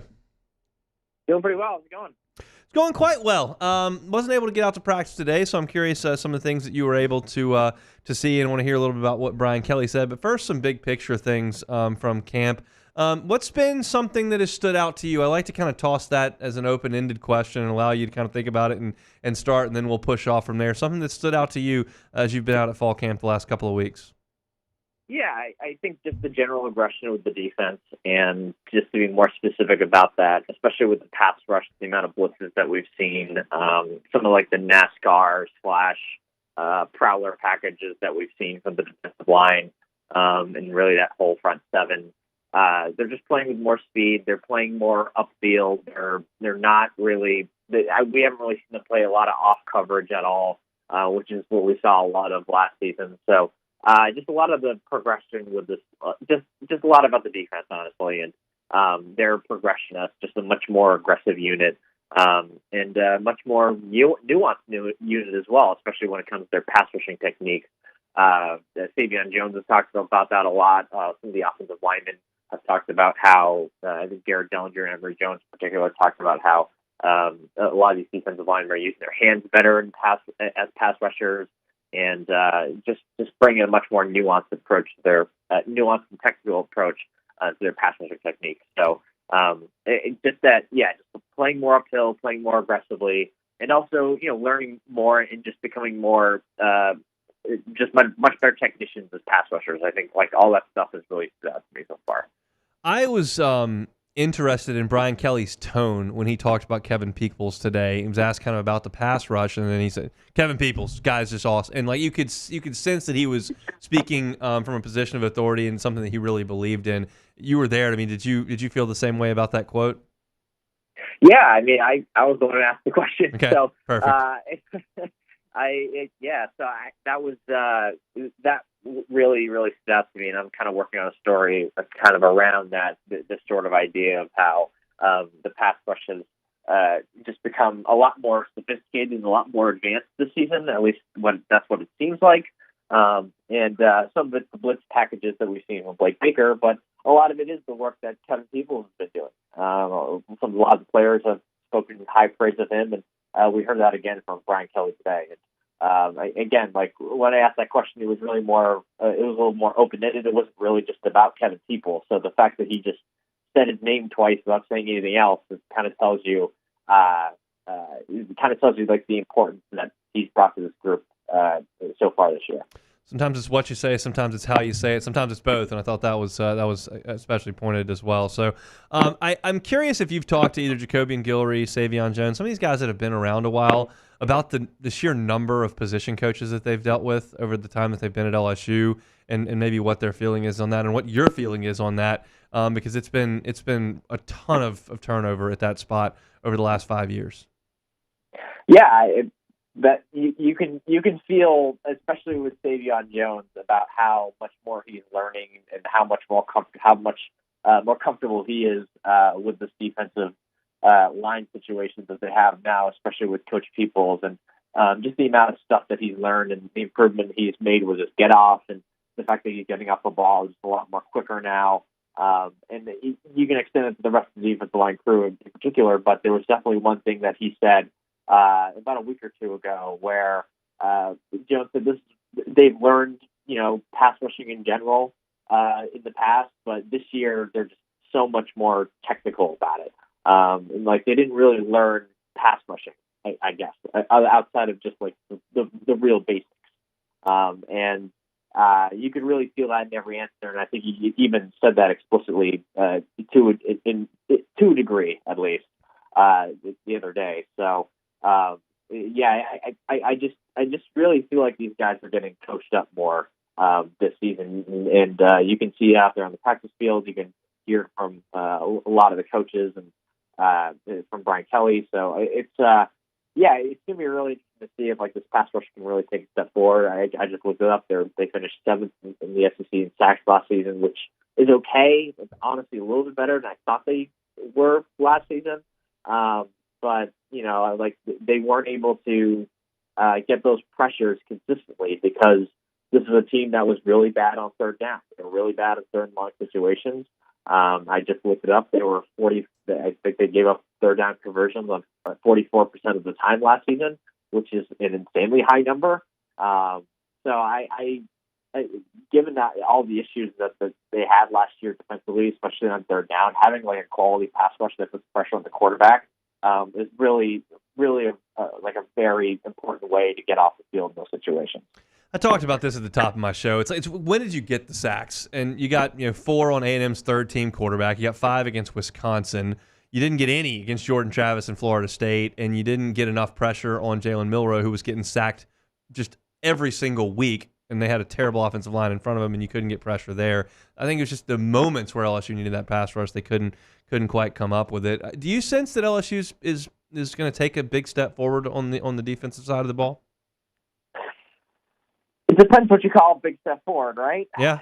I think that's kind of where I stand. Like I think they're going to be better than last year because I can't see how they can get worse. Since to me, last year was about as bad as you could possibly ever expect, given the level of talent, the sheer level of talent that they have. Just given the general quality of an LSU defense. And I think they're going to be better. I think it's fair to say that they're going to be better this season, but I think how successful they are this year is really going to come down to how much better, right? And it's if like the 50th or 60th best defense in the country, then I think they're going to be able to survive. And that's a respectable defense. It's not where you want it to be, but it's certainly an improvement in a pretty sizable one from last season. And then it really comes down to how close is this year's offense going to be to last year's offense. So I think they're going to have some improvement for sure. It really just comes down to how much you consider a lot is. So that's sort of a tough question to answer just because of that. Sure, there's subjective nature to it for sure. Anything else Brian Kelly said today that kind of piqued your interest? Some of the stuff he was saying about John Emery and why they decided to bring him back, I thought was kind of interesting. That running back room in general, they're a little bit light on numbers there, but I think Caleb Jackson is going to play more than he did last season, so that will help them out at least a bit in terms of filling some of those Logan Diggs carries that they lost. I think offensively this team is pretty set, and I think you can kind of hear that from Brian Kelly and from all the players, and they're definitely adjustments to the running game and whatnot. And I think I'm pretty comfortable with saying that Chris Hilton, who has looked very good in camp, Tyron Lacey and C.J. Daniels are going to be the top 3 wideouts on this team. So with Coach Kelly, I feel like a lot of the questions are going to come down to who's playing when and what they're doing on defense in the punting situation more than the offense. So I think that's kind of where we're at camp at this point. What did he have to say about the punting situation today? I missed that part of it. I saw some things on Twitter, but we've watched a lot of punting over the last 4 days, so I'm curious what Brian Kelly's thoughts were. Yeah, he was open to the idea of using both punters, actually, like in games, which I thought was kind of interesting and a little surprising. I think Blake Oshendorf's been the better punter between the two so far. He was not very, Coach Kelly, was not very committal in terms of, didn't really want to commit to one guy or the other, and said that it'll probably be figured out. But just the idea of potentially using 2 different punters in a game is I don't know how advisable that is, and I'm a little surprised that they'd be willing to do that. But I don't know. I think Oshendorf's been a little bit steadier at least, but we'll see. But we'll see what happens at that spot. It's really the only special teams spot that's up for grabs this season. Been saying it for years. You have 2 punters, you have no punters. It's just the oldest axiom in football. Koki, we appreciate some time, man. Thanks. Awesome. Thanks, Hunt. Koki Riley with The Advocate, LSU beat reporter out there at practice. Got a piece coming up on pass rushing. I talked about pass rushing at the top of my show. If you'd like to hear that, you can catch it on YouTube at Hunt on LSU or wherever you find your sound. Moving right along here on this Wednesday, when we come back, we'll get some Dennis Allen sound from Saints camp as they're back on the practice field today. We'll do that next on the Hunt Palmer Show. You are now listening to the Hunt Palmer Show. Saw a great model of a hurricane that's not even going to get to the coast of Florida. It's just going to pitter off to the east, and I love to see that. Those are the best kind of hurricanes that never even show up on land. But we know in this part of the world that inevitably you're going to have to deal with hurricanes. Give yourself the peace of mind to know that you're not going to lose power when those hurricanes roll through. Boudreaux's Electrical Services can do it for you. Neil and Melissa been running the show for 40 years in the 985, and they've expanded into the 225. So no matter where you are in our listening area down here in South Louisiana, Boudreaux's Electrical can help you out with a Generac home standby generator. You're never going to hear me, when I talk about Boudreaux's, talk about some VIP membership that you pay additional for. The deal with Boudreaux's Electrical is if you're a Boudreaux's Electrical customer, you're going to get first-class service. You're not going to have to join some club to get it. You're going to get a full-time employee that comes out to install your unit. They're going to do it with the highest quality in piping and wiring. They're going to do most of that installation underground so that it looks nice. And Boudreaux's Electrical is going to monitor your generator 24/7 remotely. So if something goes wrong and for some reason your generator's not ready to strike into action, they'll come out and fix it for you so it's ready when you need it. Because you never know exactly when that's going to be. Folks at Boudreaux's Electrical are happy to help you. 985-397-1562 has been the number for 40 years. If you're in the 225 and want to dial that one, you can do it. 225-300-9389. Make it easier. Don't have to worry about all the numbers. Just go to the online website, boudreauxelectrical.com, boudreauxelectrical.com. In times of need, get a full list of phone numbers, websites, and other important emergency information on the Demco Stormwatch page at 1045ESPN.com.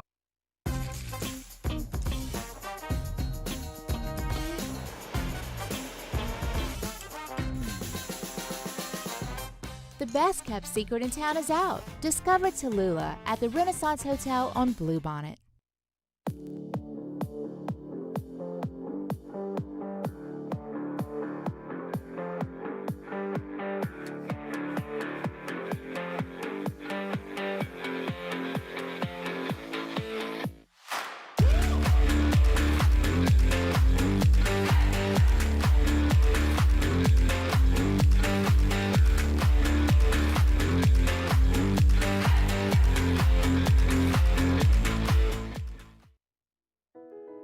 I've been doing business with Luba for 25 years.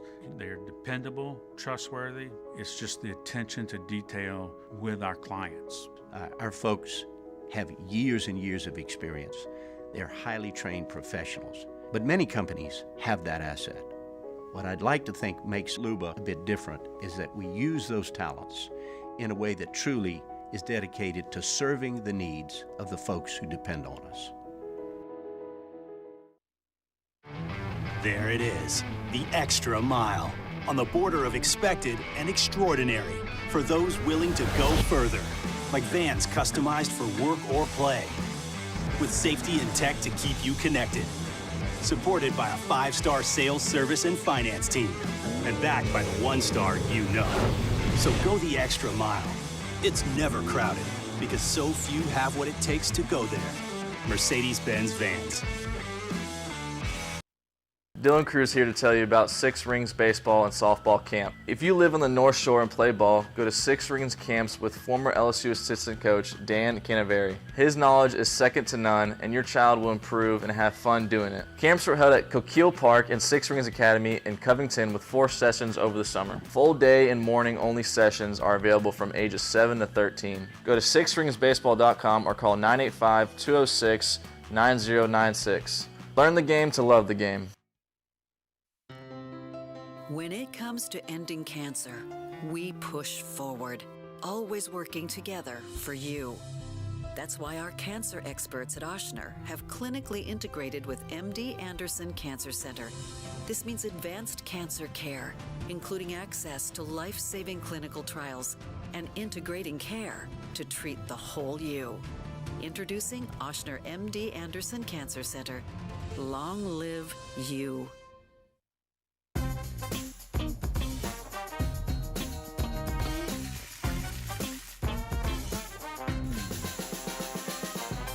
The best. Moscona inviting you to join us for Wednesday's Hump Day AFR, presented by Pluckers. Tigers are back on the practice field, and Brian Kelly meets with the media after. We'll let you know everything the head coach has to say. Join us Wednesday, 3 to 6, 104.5 ESPN Baton Rouge.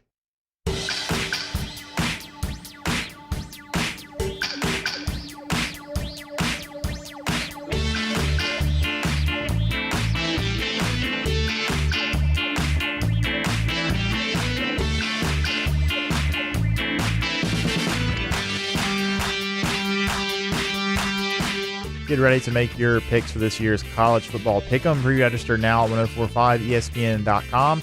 Weekly winners will be entered to win a 2-night stay at Beau Rivage, and the first place season-long champion will receive a 75-inch 4K flat screen TV and soundbar. It's the 2024 Twin Peaks College Football Pick'em. You're listening to the Hunt Palmer Show on 1045 ESPN Baton Rouge. I thought it was good practice. Tried to work this as we will for the next couple of days.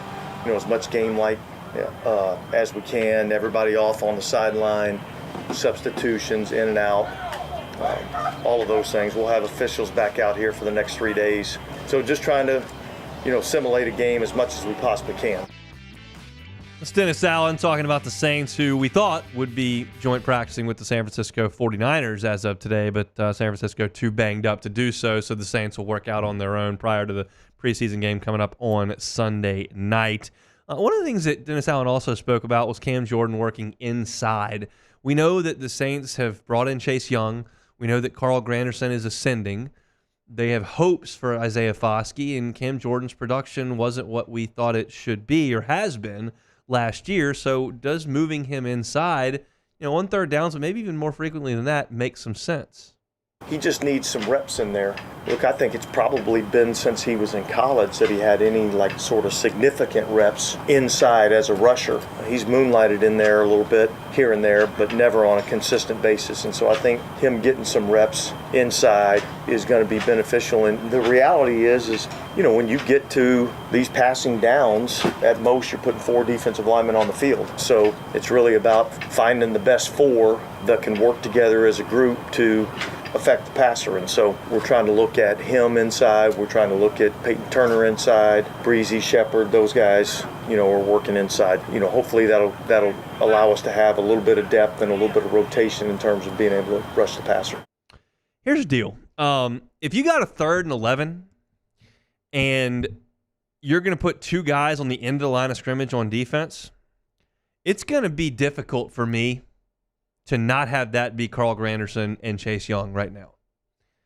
Cam Jordan is going to have his number retired in New Orleans. He might get a gold jacket, but he is not the pass rusher those 2 guys are. That is obvious to everyone. I'm hoping for a bit of a bounce back from him in terms of production, but he's still not better than Chase Young or Carl Granderson. So if you're going to get him on the field in third down situations, kick him down inside. I think Cam Jordan is a better interior rusher than Colin Saunders or Nathan Shepard. I think he's better than those guys. I think he's got the size to do it. He's 6'4", 287. Yeah, and Peyton Turner is 6'6", 270, which is, maybe not as big as you would like, but he's still got good size. Yeah, and so this makes a ton of sense. They haven't done it a lot, but I'm for it right now. Get the best out of your best players, and Cam Jordan is not one of your top 2 pass rushers right now. He's just not. And that doesn't mean he can't rush the passer, but I think the idea of moving him inside is awesome. And the question is, can Peyton Turner do the same thing? And Dennis Allen was asked about that. Yeah, I think he's shown some effectiveness inside as a rusher. And I think he's shown some things off the edge, too. I think he's a versatile rusher. And so, again, like I said, it's really going to be about getting this thing out of here, all right? And how do we get the best 4 guys out there to rush the passer, wherever that may be? And that's the point. And so I use this saying a lot, expectation breeds disappointment. I don't think any Saints fans are going to be disappointed in Peyton Turner's season this year. That's because there's no expectation. There's none. He's been here for a long time, and he's done nothing. I think the expectation might be that he won't even play a full season. Yeah, that's the expectation. And I don't think you'll be disappointed if he doesn't do that. But at this point, I'm not going to spend a bunch of time talking about what Peyton Turner's potential is, because why? But you can't rule it out. It'll just be gravy if he gives you anything there. But I think it's interesting moving those 2 guys inside at this point. Moving back a couple levels, Alontae Taylor has gotten a ton of reps because Marshawn Lattimore has been out, and you've seen Paulson Adebo miss some time as well. And so Dennis Allen talked about what he's seen from Alontae Taylor. I've been really pleased with what I've seen out of Alontae. I think his mindset's been outstanding. I think his work ethic has been outstanding. I think his understanding of the position has much improved. So I'm excited about what I think he can do, both outside corner and at the nickel position. I think we're fortunate in that we have, I feel like some depth at that position and an important position, in particular for us in the style of defense that we play. Allow me for a second to veer away from the 2024 Saints and to go a little bit bigger picture with that. It's going to be very interesting to watch the Saints defensive backfield evolve over the next 24 months. Because, it just feels like Marshawn Lattimore might not be part of the long-term plans. And you understand that you've got a guy in Paulson Adebo that you'd like to get signed to an extension. And then you've got Alontae Taylor, who's a boundary corner in college, who's worked on the inside and is getting better at that. But can he play on the outside in time, especially if you move on from Marshawn Lattimore? Or is that Kool-Aid McKinstry's role to move into? And what does he bring to the table as he starts his rookie season and moves into years 2 and 3 in this organization? The talent level is undeniable between that entire group. question is, how do you move the chess pieces around? How do you make it work on the field? How do you make it work in the checkbook under the salary cap? And how does all that materialize? That's going to be very fascinating to watch in New Orleans over the next 24 months. But for this team, I think you're looking at Alontae Taylor's a guy right now who's going to be working on the inside. If Marshawn Lattimore's injury lingers and he's not able to give you what you hope for him, maybe you can bump him outside, and then maybe you see Kool-Aid McKinstry slide in there and play on the inside. That's all hypothetical in terms of the injury situation, but the reality is that you've got a lot of moving pieces, and you've got to decide what you want to do with those here in the next couple of years at defensive back. Part of that is safety next to Tyrann Mathieu, where you were hoping that Jordan Howden would take that spot, and then you're looking at Jonathan Abram, who you signed, and like, okay, well, who's going to win that job? And Dennis Allen talked about it. I haven't seen anything from any one of those safeties yet, okay, probably with the exception of Tyrann Mathieu. I mean, I think ultimately what you're looking for is guys to make plays, guys to have production. So that's interceptions, that's PBUs, that's tackles, guys that are going to play a physical brand of football. Like, those are all the things that I'm looking for, and I'm seeing good things out of the safety position. And yet I haven't seen where somebody's just taken the bull by the horns and, said that this is my job. Dennis Allen's a DB, and he's going to hold those guys to a high standard. And we know that Justin Simmons came in to visit. They said what they had to say. His camp said what they had to say. And we know that Justin Simmons left California with no contract. And now we know that Justin Simmons is in Atlanta chatting with the Falcons. Just because he left doesn't mean that he can't revisit things. You kind of get the entire buffet line menu and see what you want to pick if you're Justin Simmons. But it's clear the Saints have interest in him, and it's clear that's because they're not over the moon with what's going on opposite Tyrann. So I think that's still very much to be determined at this point, and we'll keep you posted on whatever it is that Justin Simmons decides to do. Briefly switching over to the offense, just some news and notes on the day. A.T. Perry dealing with a little bit of an injury, and Dennis Allen talked about that. We saw A.T. Perry walking off under his own power. Does that suggest that it's not like a significant ankle? You know what? I just know it's an ankle. That's all I really know. And that's a bummer because that's a guy that's fighting for a roster spot. And there is availability at wide receiver for the Saints. There are two guys with skins on the wall, and the rest of them are just tossed in a bucket and like whatever. Some of them are older, some of them are younger, some of them are taller, some of them are shorter, some of them are faster, some are more physical, some are hurt, some are not. It's a complete mixed bag at wide receiver beyond the top two guys, and even Olave and Shaheed have spent some time missing practice. So it's an inopportune time for A.T. Perry to go down for sure. I do think, though, that what he was able to do last year with the opportunities that he had, I think that even with him missing time, I think he still does have an inside track to make the team. I would be surprised if he was not on the team /squad. Yeah. If he's not in that group, it would surprise me a little bit. There have been some flashes that are real reasons for optimism with him. So, but again, it's just a difficult time to take time with injury. It's not a Kendre Miller situation where he's literally never out there, but this is a great time for him to be out there and to make some plays. And you would think he would get more opportunities after what he did in the preseason game on Saturday. We'll see if he can get back. No real update on that other than that he got an ankle issue and he walked off the field in his own power. Hopefully get some ice on that, get some treatment, tape it up, and go get him on Sunday. But we'll see. That's the latest update on A.T. Perry. All right, that's it for Saints today. If you're looking for Saints coverage each and every day, Hunt on Saints is our YouTube channel. Go ahead and check it out right there. All our Saints information all year long at the Hunt on Saints channel. You can subscribe to it and get that right to your homepage. We certainly do appreciate it. We'll take one more time out. When we come back, we'll play some Take It or Leave It, and we will get on down the road. It's a Wednesday edition of the Hunt Palmer Show. You are now listening to the Hunt Palmer Show. One Bath and Closets. OneBathAndClosets.com is the website. David Duvall and his team, 30 years redesigning and remodeling bathrooms and closets. I don't often tell you about their Instagram feed, but they're ramping that back up a little bit. It's _One Bath and Closets, all spelled out. Again, that's _One Bath and Closets. Got a really great post up from today talking about an odd-shaped shower. Don't really know what to do with it or might need to be replaced. And there are before and after pictures that are fantastic. There's also one from May that I was scrolling through and looking at. It was a huge bathtub that was within these walls, and it was a big space, and they just turned it into a massive shower. Those are the tub-to-shower conversions I tell you about almost every day. And in this instance, they actually took a small closet and made it a shower, which was really, really cool as well. the options are fantastic, but if you don't get the free consultation from David Duvall and his team, never going to find out about it. Start at onebathandclosets.com. Check out that free consultation. Tell them the Hunt Palmer Show sent you. Get $1,000 off of your deal. If you want some ideas, check out that Instagram feed, _OneBathAndClosets. David Duvall and his team, 40 years in the business. Check them out online, onebathandclosets.com. Get the 104.5 ESPN Baton Rouge app powered by Bayou Ford and tap the microphone icon to send us your thoughts in an audio message. Your message could be played on air during Off the Bench with Esther and T-Bob, The Hunt Palmer Show, and after further review with Matt Musco.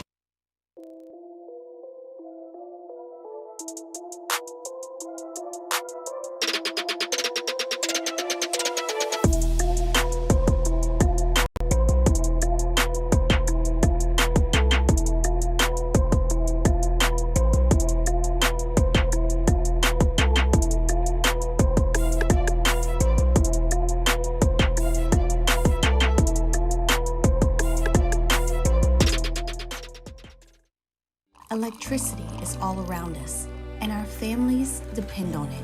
Every day is sparked by the power of a cold drink or a warm meal, a movie night, and a comforting light at the end of a dark hallway. From sunrise to sunset, playtime to bedtime, our team is ready to take care of your electrical needs, even in the case of an after-hours emergency. The light in your life shines brighter with Mr. Electric. There's nothing chill about a hot, sweaty line. Unless you add Mountain Cold Refreshment. Coors Light. Choose chill. At Relief Windows, we're more than windows. We're windows, doors, party plank, and vinyl siding. But our number one product is always customer satisfaction. Visit us online at reliefwindows.com. Oh, by the way, we do shutters too. Farming is a way of life for us. It's not something we get up in the morning and dread going do. It's just something we go to bed at night looking forward to getting up to go do. John Deere equipment is what we as farmers strive to have. So it's in your blood, it's in your veins. It's just a part of who you are. Green is what we want to be in. The other tractors were acquired to patch it up to get to where you want to be. Where we want to be is in John Deere. Flip the switch and learn more about what it means to be powered by sunshine at sunequip.com. Breck teamed up to reimagine your parks, and you imagined big. With your help, we went to work, creating 12 beautiful community parks across the parish. A family-sized water park, miles and miles of trails, and parks just for your dogs. There are more places to splash, to explore, to run wild, and even soar. You imagined, we delivered. Gold. Breck, your #1 park system in the nation. Jerry and Benny Payne began Central Plumbing Company out of their driveway in Tanglewood subdivision. 50 years later and 4 generations down the road, we continue to serve Baton Rouge and the surrounding areas for all of their plumbing needs. Residential, commercial, industrial, or hospitality, Central Plumbing is here 24/7, 365. We want to thank our customers.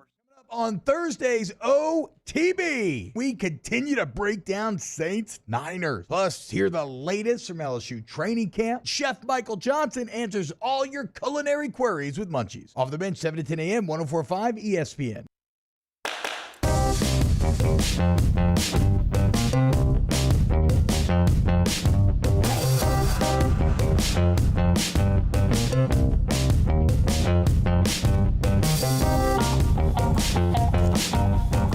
.104.5 ESPN and Citizens Bank and Trust are looking for the ultimate tailgate. Snap a pic of your setup and upload it to 104.5ESPN.com for a chance to win a $500 Rouse's gift card.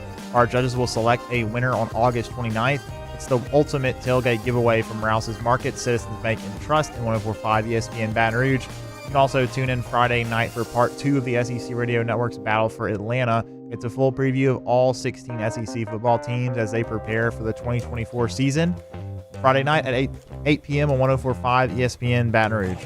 This is the Hunt Palmer Show on 104.5 ESPN Baton Rouge. I was doing my math there in the last segment, and it is right. Next week is week 0 in college football, August 24th, and the next week is the season opener. So Are you a big week 0 guy back? You're gonna be locked into week 0? I'm not. It's like there's a Georgia Tech game of some sort. Yeah, I'm not really a college football fanatic. I'm not gonna watch. I'm not like I'm not going to get San Diego State BYU at 10 at night. Yeah, I'm not some kind of degenerate like Jimmy Ott or Charles Handegrift trying to watch every single college football game. Shots I'm at Jimmy and Charlie.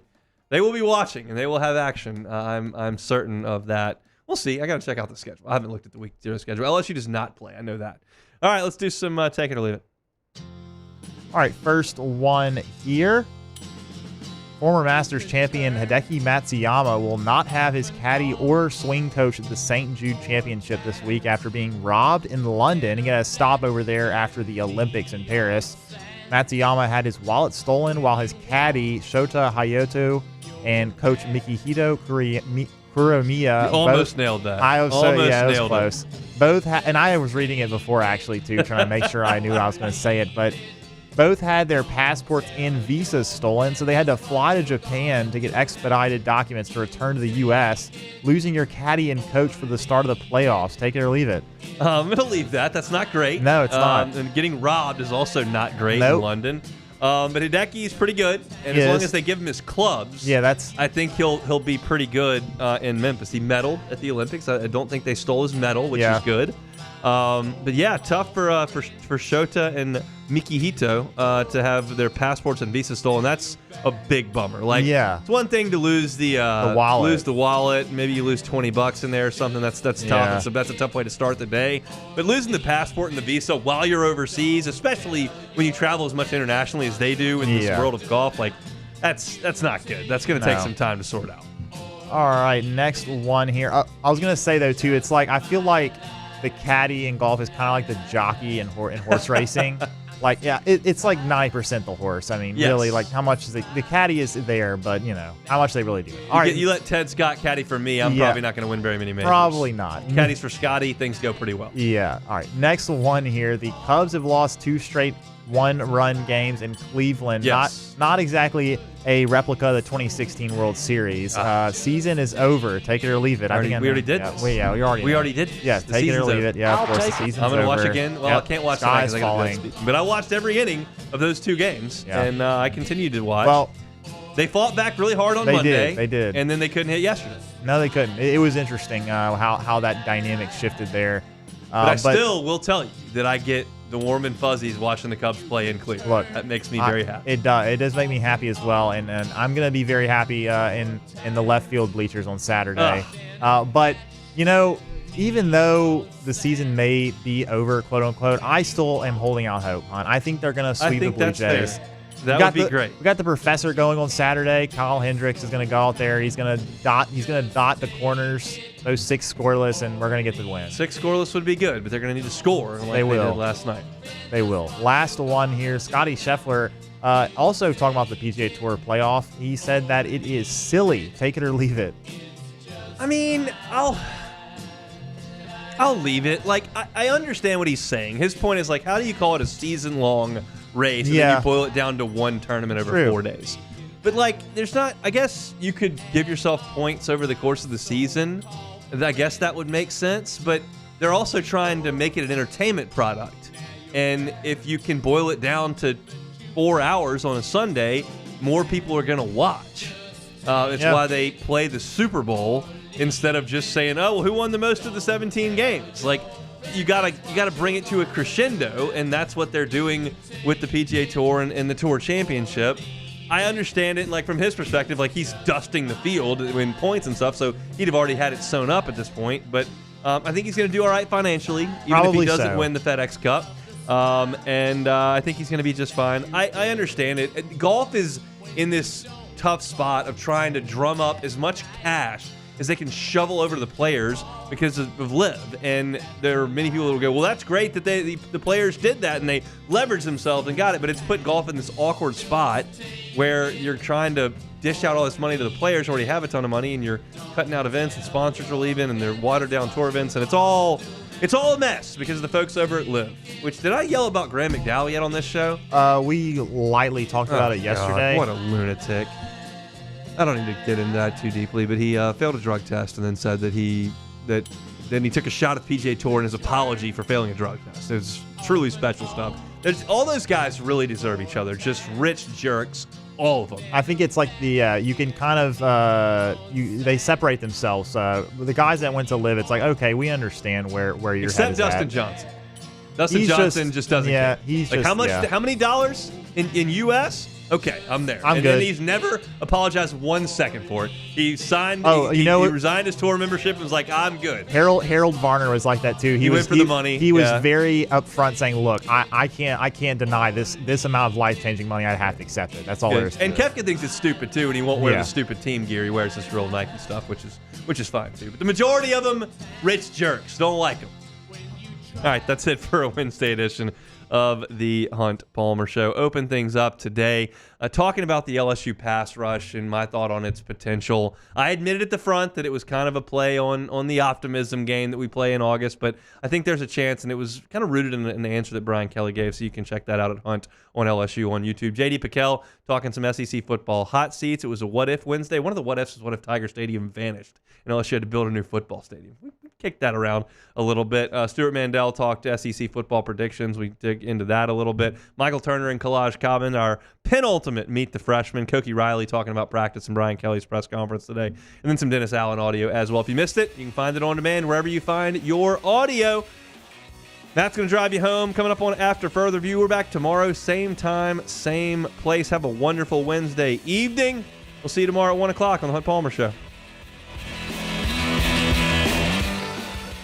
You are now listening to the Hunt Palmer Show. Every shot, every goal, ESPN Bet has got fans covered for the biggest moments of the summer. Soon it's not going to be the summer. Soon it's going to be the fall, and there are going to be football games, and there are going to be wagers to be placed, and ESPN Bet is an awesome place to do it. It's the exclusive sportsbook of ESPN and the only place where you can find special offers, special promotions, all from your favorite ESPN shows and personalities throughout the summer and into the fall, whether it's Stephen A. Smith, Scott Van Pelt, Mike Greenberg, whoever the case may be, they got action. You can get some action from it as well. New users can get a bet reset up to $1,000 in bonus bets. That's right, $1,000 in bonus bets for new users if your first bet doesn't win. Download ESPN Bet today. What a play. Got to be 21 or older. Gambling problem? Call 1-800-522-4700 in partnership with LeBears Lake Charles. Terms and conditions apply. See app for details. Gulf Coast Office Products is a nationally recognized Savin office equipment dealer based right here in Louisiana. Over 100 employees strong, Gulf Coast has the boots on the ground to support all vertical markets, from education, engineering, legal, and finance. With the latest in office technology, from desktop to production segment units, Gulf Coast and Savin have the perfect fit